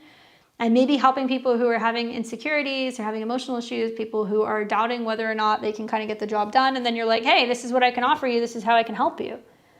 And I think it'll actually be really good because when the eclipse happens, you're also going to have the sun, which is your ruler, conjunct Uranus, which means like it's going to be kind of changing your schedule. So that around that date, I'm not always crazy about doing something on an eclipse, but around that date can be good. You can even do it a couple days later when the moon goes into Taurus and it trines the sun, because the moon will be exalted there. So I'm kind of liking this trine. Moon conjunct Jupiter, moon trine sun, sun's on top of your Pluto and your Mars point. You know, Saturn's back into Pisces. And everything looks a little bit easier in this chart. So I would be kind of aiming around those particular times. What I'm not crazy about is going to be when this eclipse happens. Now, the September 21st solar eclipse is about planting a new seed when it comes to money. So you're like, okay, I want to make more of it. Maybe you're making an announcement, or you're launching a newsletter. You're launching like a course or a collaboration. Maybe you're launching a new product. I don't know. It depends on what you're marketing. But this can also indicate the time is now. And you may feel like if you do it, you know, people aren't biting right away. Okay. So this is not the eclipse that you want to do this under. I would wait. So you can wait until you have the full moon in Aries, which will be around here. Which can also be a good time for putting stuff out there, because it's going to put Venus on your Mars, which is good for making money, and Mars in your whole sign, Mars in your Placidus third, trine the North Node and your Saturn, so it's good for communications. So those are all the kind of dates. You will continue to see there is some financial fluctuation when we have Mercury retrogrades, and also when we have eclipses in Virgo, and that's going to be the case until the South Node's out of Virgo. So you'll see that until maybe about June of next year. And your natal Mercury is retrograde in Sag. So something else to think about is like finances really come under the magnifying glass this fall. So November, when Mercury retrogrades over your Venus and planets in the fourth house, it's like, well, what's going on with my budget? What's going on with my expenses? What's going on with where I'm living? It's going to kind of take on some of the themes of the Virgo rising, and that's going to square all your Virgo stuff. So this might also be a pretty significant turning point for a creative business. You know, it's your whole sign fifth. So not a good idea to be trying to move or trying to launch things around that retrograde, in my opinion. You might navigate it better, though, because you have a natal, you know, Mercury retrograde in Sag. So you're playing with home field advantage. But when it goes direct, back into Scorpio, it's going to be trining Saturn. So it does open it up for like more marketing campaigns and like promoting yourself more in December. But there may be some changes kind of going on the home front in November. So watch for that. All right, we have got Belle, who's asking questions about her husband, but I don't know when he was born. So I know when you were born and your information, Pisces rising, sun in Sag, moon in Aries. And it looks like your seventh house is your relationship, ruled by Mercury. And you got South Node eclipses going through your seventh house right now. Mars is there where you're feeling some distance with a partner, some tension or conflict. Mars is the ruler of Saturn and Neptune in your first house, which is kind of like you pulling back. Hold on, she's saying scroll down.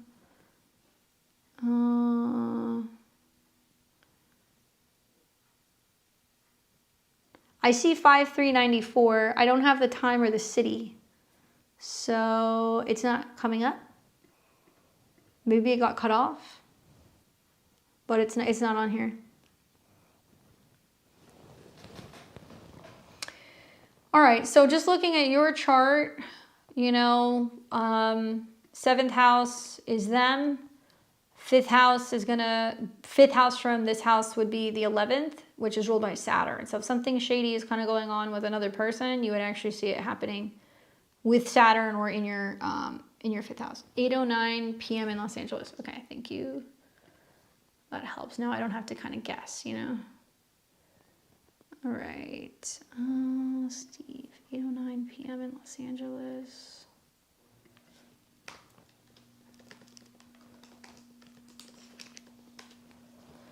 I'm just gonna look at his chart first because I can tell you pretty quickly what's happening. Scorpio rising, Sun in Taurus, Venus in Gemini.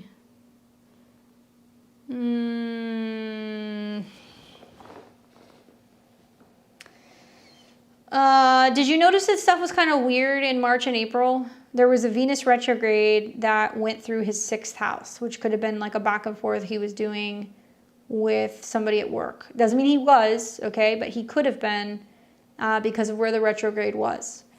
Technically, his Venus, because Venus rules his relationships or his wife, Venus is in Gemini and it's in his whole sign 8th. So it's possible, like he has a tendency, okay? He has a tendency sometimes, and I don't know how you guys met, don't take any offense by this, but usually when people have their whole sign Venus in their 8th, they meet somebody right when they're going through a lot of change or a relationship that's ending, or it's like, you know, he was seeing somebody, he meets you, and then obviously you guys ended up together, whatever. It doesn't matter how you got there. But has there been a pattern like that? Okay, you can't remember off the top of your head. All right.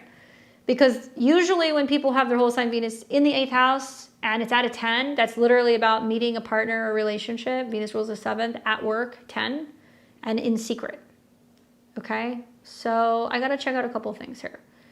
First things first, let's talk about his transits, right? Eclipses that are happening in his 4th house, so kind of heavy moods, North Node on his moon, Saturn.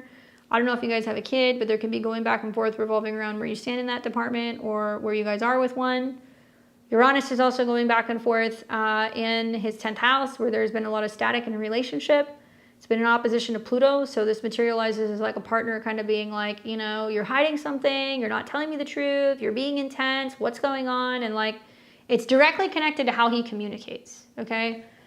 I can't remember off the top of my head. I didn't like him when we met, but he was in a relationship. I eventually did like him, and we never said or did anything. He eventually broke up with his ex, and then we got together. Okay, so this is a pattern, no judgment, but that's the 10, right? So he has a tendency when he's at a point in a relationship, because Venus is an immutable sign and it's in the 10th house, that when something's dead, there will be another person that appears. So right now, my biggest concern is Uranus in opposition to Pluto, is somebody basically being like, if you're not being honest with me, if you're hiding things from me, if you're not communicating very well, this ain't gonna work. It's not even so much about whether or not he's with somebody. It's about how he's reacting and responding, and the fact that there's a lot of stress in a relationship and like issues in the home dynamic. Saturn and Neptune in retrogrades and eclipses, you know, going through his 4th house means his wife needs him more, his kids need him more. And Saturn on his moon has not really been easy for relationships in general or being emotionally vulnerable. So I think there's issues regardless of whether there's another person here, I guess is what I'm getting at, okay?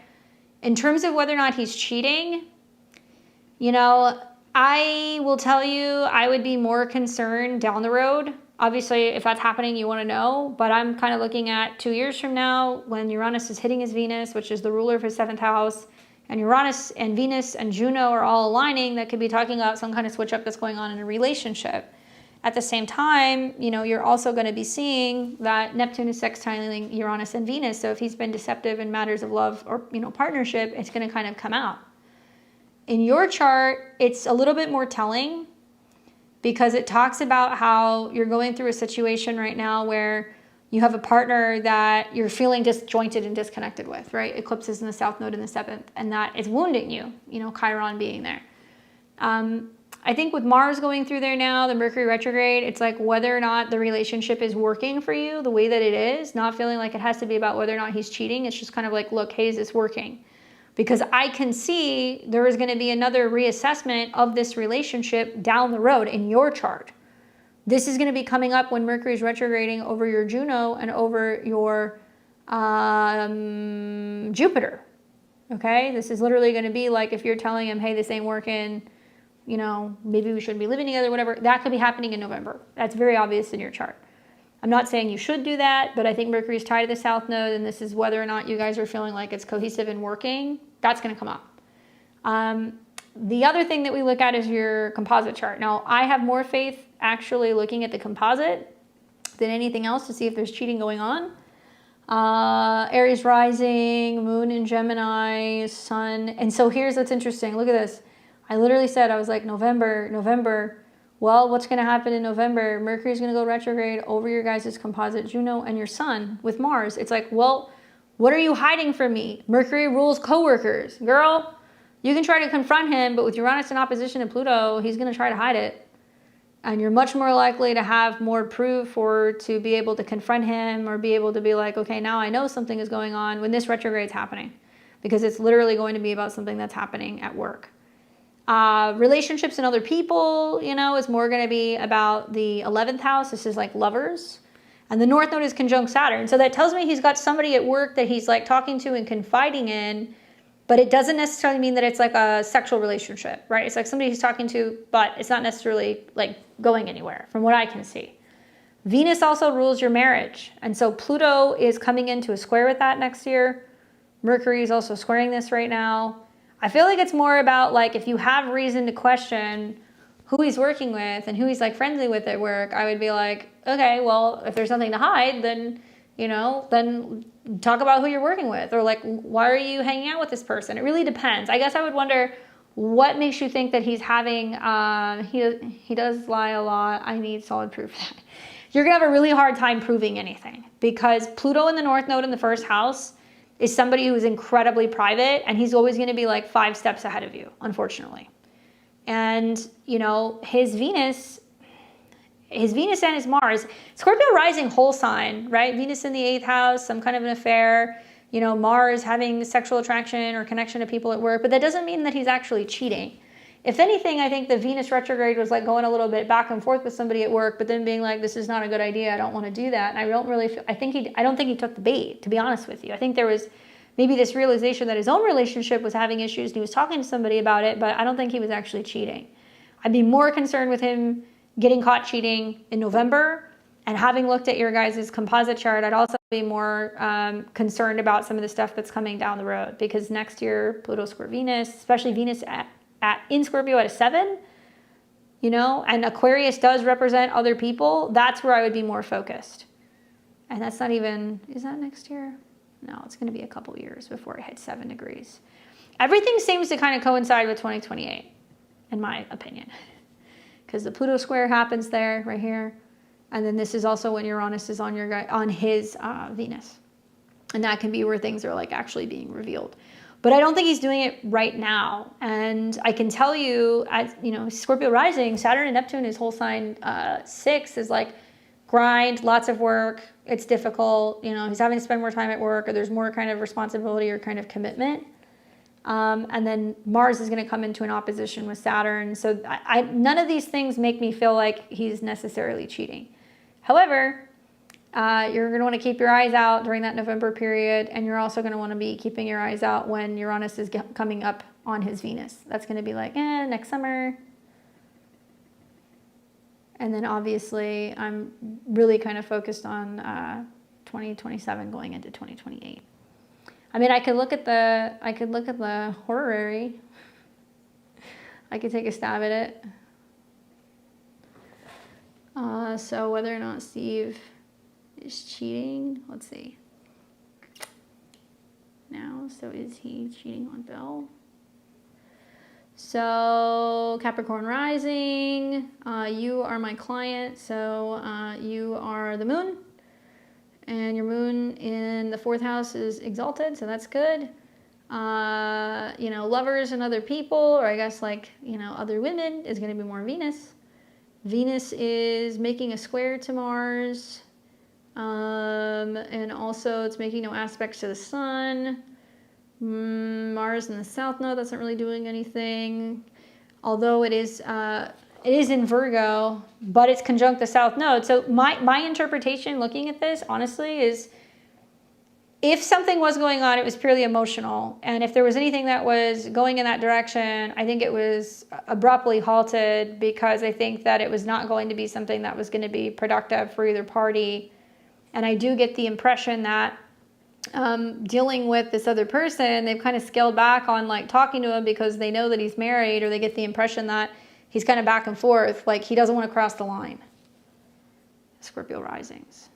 Yeah, wait for November. You're going to have some solid proof, because this is not somebody that you want to confront right now and kind of blindside and be like, oh my God, you're doing this thing. You know, no, you don't want to do that. That's not going to work with some of the Mars and the Venus squares that are kind of coming up. And Scorpio risings, you know, they've got Taurus descendant. So they have partners that are very loyal, very committed, very consistent, but also people who can be like a little like possessive, you know? And so I think with like Venus being in your in your second house of like, oh, I want what I want, you know, I think maybe there's some stuff coming up that can be unresolved, revolving around where the relationship was founded, right? Where it started. Because Scorpio rising Taurus suns can be very committed. That's a lot of fixed signs. It's the Pisces shit that's a problem. It's the moon Saturn where there's an issue communicating and opening up and they kind of shut down. And also it's the Venus and Gemini, which is always going to be a little bit more kind of like open-minded, but he can feel supported through communication. So there can be a sense of him communicating and talking and being friendly with girls at work, but that doesn't mean he's cheating, right? I'm going to give him the benefit of the doubt on this one because it doesn't seem that apparent to me. But if you know that he's going through, you know, North Node hitting Saturn in his moon, he's you know, being a little emotionally blocked connecting with his wife, and it's squaring Venus. So it means that, you know, you could slip him some notes, you could send him some texts, you can remind him, you know, that you love him and that he's wanted, and you'll see like a very different person, right? No, she's saying, he was born in 1992? Girl, you tell me this now?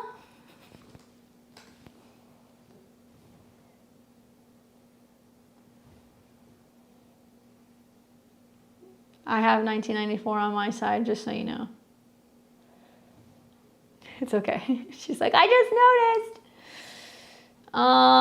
Scorpio rising, Venus there, Venus in the 8th.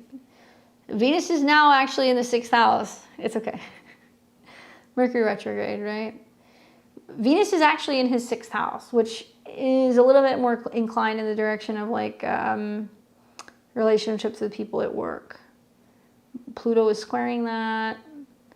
The lovers and other people in the 11th, where Mars in the South Node is. So he could be like, you know, he could be like hearing from people who he's been involved with in the past, but it's much more likely to be through social media. But that Mars South Node is disengaging, not being as friendly with people who he's having a relationship with. What is most concerning is that if he has Mars in Pisces, Saturn and Neptune are sitting right on top of his 29-degree Mars, which means he's being very sketchy right now. He's being very private. I don't say that to be judgmental. It's just he is.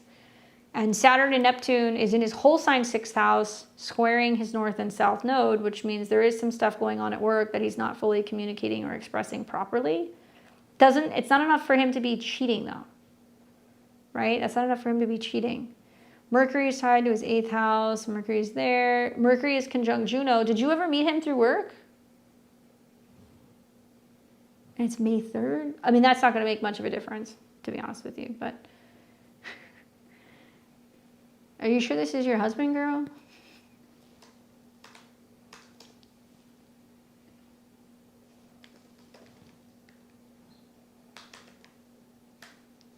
May 3rd, 1993, right? Oh, no, 1992. This is such a Mercury retrograde moment. It's not going to make much of a difference. Pluto's still squaring his Venus. His moon's still in Gemini. He's still Scorpio rising. Like, it's a lot of the same things. But Saturn and Neptune sitting on his Mars, I think, is a very big deal. Because that can mean he's, like, feeling like, oh, you know, yeah, I'm not getting enough love. Or, you know, I'm seeking something, but it's kind of, like, secretive. And Mars does rule his 6th house. But Pisces is more, like, private. It's not necessarily acting on it, in my opinion. It's going to make your composite chart very different.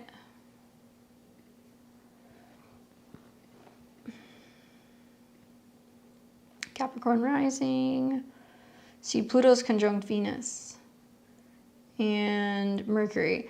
So why do you think he's having an affair with a coworker? Like, is he talking to them a lot? Has that been going on?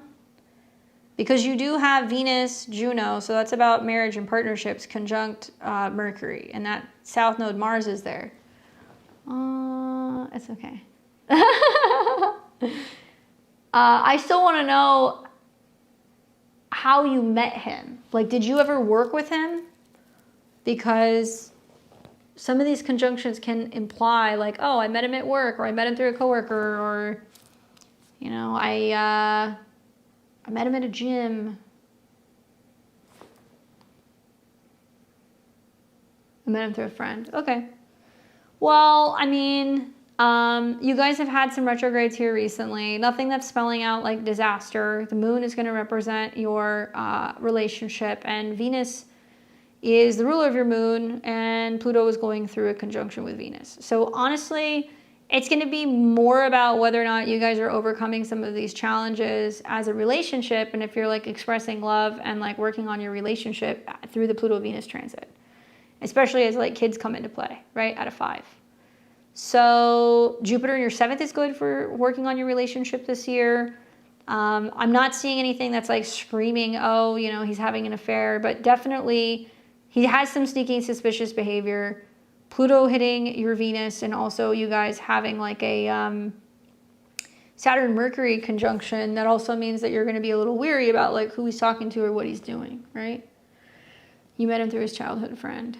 And then Uranus is squaring your sun, Jupiter's in your moon. I mean, nothing here is spelling out that there's going to be an end of a relationship. Like, I'm not seeing it in the composite chart. But certainly the Mercury retrograde is about getting insight about what's been happening in the relationship and whether or not you guys are on the same page. And that retrograde's in opposition to Saturn. So it's like, what are you not telling me? Mercury represents, obviously, coworkers, where Venus is.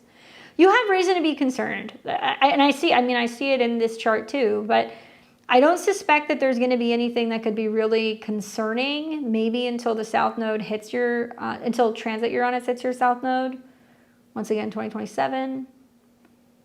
And that year, you will not only have that conjunction, but Jupiter will be going through there with the South Node. So what about your guys' eclipses? Let's go back in time.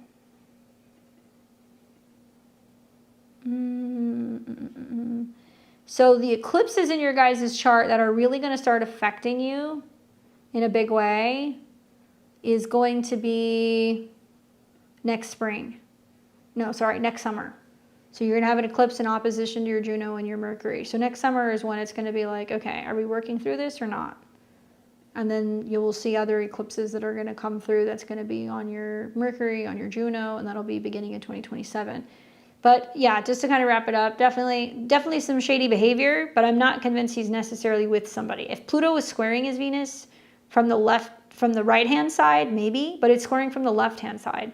So that makes me feel like it's just more about communication. It's less about any physical kind of like intimacy in a relationship. But yeah, you do have to watch out for men that have Venus in their 6th house, because it does mean that sometimes they can have romantic kind of or emotional kind of flings or things with women at work. But I think it's more fantasy-based or kind of just having that emotional connection, right? Anyway, circle back. Let me know what happens. Hopefully that gives you a little bit of clarity there.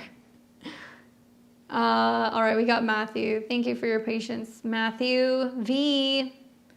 Let's see. I know I had you on here at one point.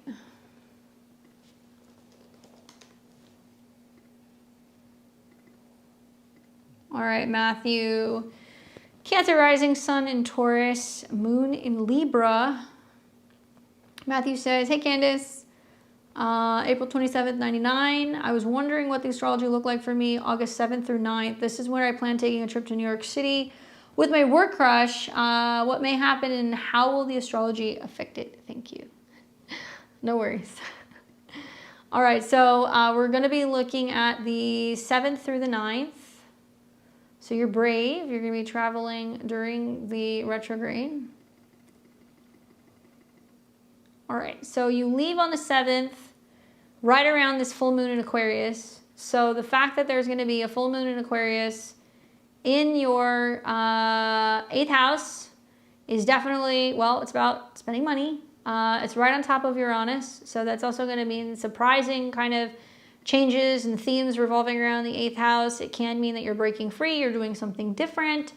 What's cool is not only is it on Uranus, so it's about going out, meeting people, connecting with others, having fun, but the 8th house is about sexual connection, intimacy, opportunity for spontaneity there. And this is ruled by Uranus, which is hanging out in your 11th house, which is about getting out and about, walking around, taking public, railways or connecting and kind of going places. So it's really cool for like that kind of mobile, go with the flow kind of energy. Mercury will be retrograde, so it can be tapping into unexpected changes. Uranus is technically in your whole sign 12th house too, so maybe not getting a lot of sleep. And then Mercury is retrograde in opposition to Neptune. So it can mean that you're like, okay, you're traveling, I'm spending some money on this, but I don't know how it's going to go. Specifically, Neptune at 4 can mean like you leave and you're like, man, I really like it here, or I don't want to go back home, or I'm not ready to like return yet. And you're the moon, so full moons really affect you. The same time that it's going into Aquarius, it's sextiling Saturn and Neptune, so it's about kind of meeting with another person, maybe showing somebody around to some places you haven't been before. Most of the time that you're gone looks more like it's about getting out and about and having fun, but you may find, because Mercury is retrograde, it's also a lot of financial stuff. So you're not going to see too many issues. A lot of it depends on what time you're coming back. Obviously, Mercury's at the degree where it's going to station, so it's going to sit at 4 degrees until about the 11th when it's going to go direct. So it looks like the 7th, 8th, 9th, the whole time you're gone, Mercury is slowing down in the 2nd. So it can represent you going like, okay, I've been going out, been spending some money, been, buying some food out, kind of doing some, all right, am I spending more money than I should be spending? That could happen. Am I eating differently than I'm usually eating? And also, like, am I either feeling like I don't want to go home, or am I feeling like homesick, because Mercury rules your 4th. What's also interesting is that this is right around the time that Mars and Saturn oppose. So not a very friendly energy just in general. Maybe it means that you're feeling like there is like a rush for you to kind of get back home, because you're like, I got to get back home, or I'm really ready to go home now, or I can't wait to be in my own bed. And it will be opposing Saturn. So I wonder, is there the sense of like getting back quickly and then you have to go back to work the next day? We would come back the 10th, but I also wonder the week after would be better. The sun is aspecting my Jupiter and Venus at that time.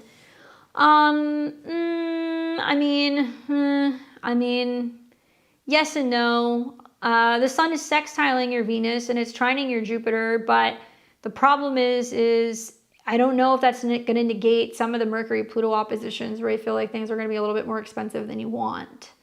And I also feel like with the Mars-Saturn opposition, there's going to be this feeling of having to get home very quickly and then having to go back to work immediately. And you're going to be like, oh, the last thing I want to do is go to work. Mars rules Saturn and Neptune. So you're going to be like, am I calling in? Do I not want to be here? Oh, we can't do that because we're traveling together. So we could look at the next week. I don't have a calendar in front of me, so what dates would the following week be? Did you already book it?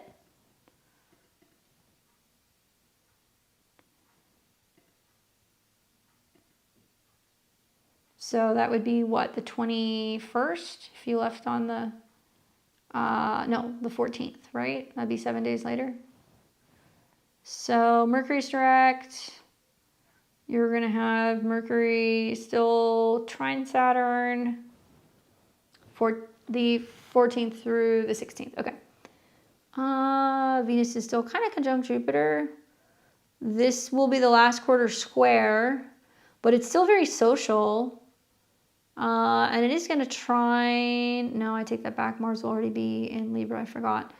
So it's the last quarter square. Mercury's not retrograde. Venus is conjunct Jupiter. You're really looking at Saturn for relationship stuff. It's retrograde. It's really up to you. I mean, I feel like it's definitely both weeks you're going to see Mars trine Pluto and also trine Uranus. It's just whether or not you want to do this during the last quarter square. I see there being maybe a little bit more buffer room if you were to be going a week later. And at least when you'd be coming back around the 16th, the moon is going to trine Mars. It's also going to come into a trine with Pluto. To me, it looks like air travel is going to be smoother. I think we are going to see some air travel issues in July. So some people might be kind of like, do I want to travel in August? Yeah, we're probably going to go 7th to 9th. I was just curious.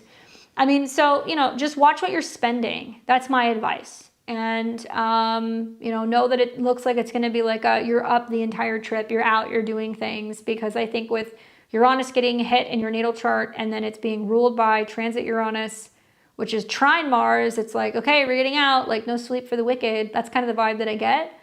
Relationship-wise, though, Mercury is stationing, so it's trining Saturn. So it could mean that, you're having more kind of involved conversations with other people about your values and what you want and what you need and what you like. And also like having good food and like good conversation and gaining a lot of clarity, right? Mercury's also, kind of slightly trining your Pluto. So that can also be really good. The square to your natal sun and Mercury, I feel like could also be what other people want to do or how they want to spend their time or what leisure they want to have versus like you being like, no, we got to get out. We have to have fun.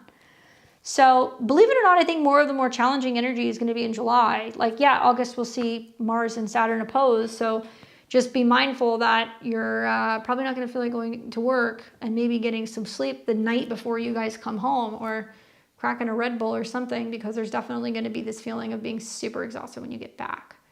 Also, you know, Uranus is at a 16 natally, and then you're going to have this Mars in the 4th house. Do you live alone? Do you have roommates? Do you live with your family? Do you have your own place? Because sometimes Mars in the 4th house is like, oh, I feel like I need to rush back home. And it could be I need to rush home because I need to go back to work. But 4th house can also be like issues revolving around your home. Okay, so you need to make sure everything's unplugged before you leave. You need to make sure that you're not like leaving on the air conditioner. You're not leaving things plugged in. You live with fam. Okay, expect some family drama. All right, so, you know, Mars being in the 4th house right around the time that those transits are happening, a family squabble, something happens, you know, mom's reaching out to you because Mars is getting really close to your moon, being like, when are you coming home? What's going on? Or where is this? And all people kind of calling you. So if you don't want to feel like you have to be on call the whole time dealing with family or some kind of family stuff that's happening, you know, just be like, look, if you need me, text me, I will respond to you. I'm not going to necessarily be available. I'm going to be in the air. I'm going to be traveling. But it wouldn't surprise me if there's some family drama that's going down. In particular, because Mars is connected to Saturn and Neptune, it's going to be revolving around one of your parents. And whether or not somebody's getting on with somebody, or somebody's trying to get a hold of you or whatever. And I would say, like, if you want to enjoy your trip, unless it's absolutely an emergency, have those conversations with them, with whatever the squabble is or whatever they're agitated about when you get home. So you're not going back and forth with like your mom or your dad on the phone. Because that could be kind of annoying as well. Right? Yeah, I could definitely see him trying to stay up late and going to a DJ set and the theme park, Holy Island on the 9th. I mean, you guys will definitely have an electrifying time. Uranus kind of getting lit up all over this chart, and I think it's going to be really fun. And like, obviously a full moon in Aquarius is like, yeah, go party, have a good time. And you're going to be doing it because you're going to be traveling and going to all different kinds of areas, right? Uranus is 5 signs away, so different neighborhoods. You guys will be jumping back and forth between different neighborhoods. So plot out where you're going to go. If you're going to go to New York, if you know that there are certain places you want to hit, then maybe make sure you have an idea of if you're going to venture to one part of New York and be in like one borough, that you hit everything. So you're not bopping around and like wasting a lot of time, like, you know, trying to kind of commute and going back and forth to places. And definitely kind of keep your eyes out, because there's going to be a lot of activity with this Mercury retrograde. And in particular, I think a lot of it's going to be kind of connected to like home security, homeland security. A lot of that stuff kind of comes up as well with some of the, in conjunction quincunxes to Jupiter. So as long as your stuff at home is like solid, that's great. Some of the cities are going to be kind of a buzz with Uranus kind of getting highlighted. But I hope you guys have fun. If you're able to kind of get places pretty quickly, you know, obviously using public transit, I think you're going to be able to get a lot done in a single weekend. And definitely having quick transit, Uranus and Gemini, is the way to go. So you're not like having to walk everywhere. So plan it out, you know? Making that itinerary. You have to do that with New York. It's such a big city, so you can see it all.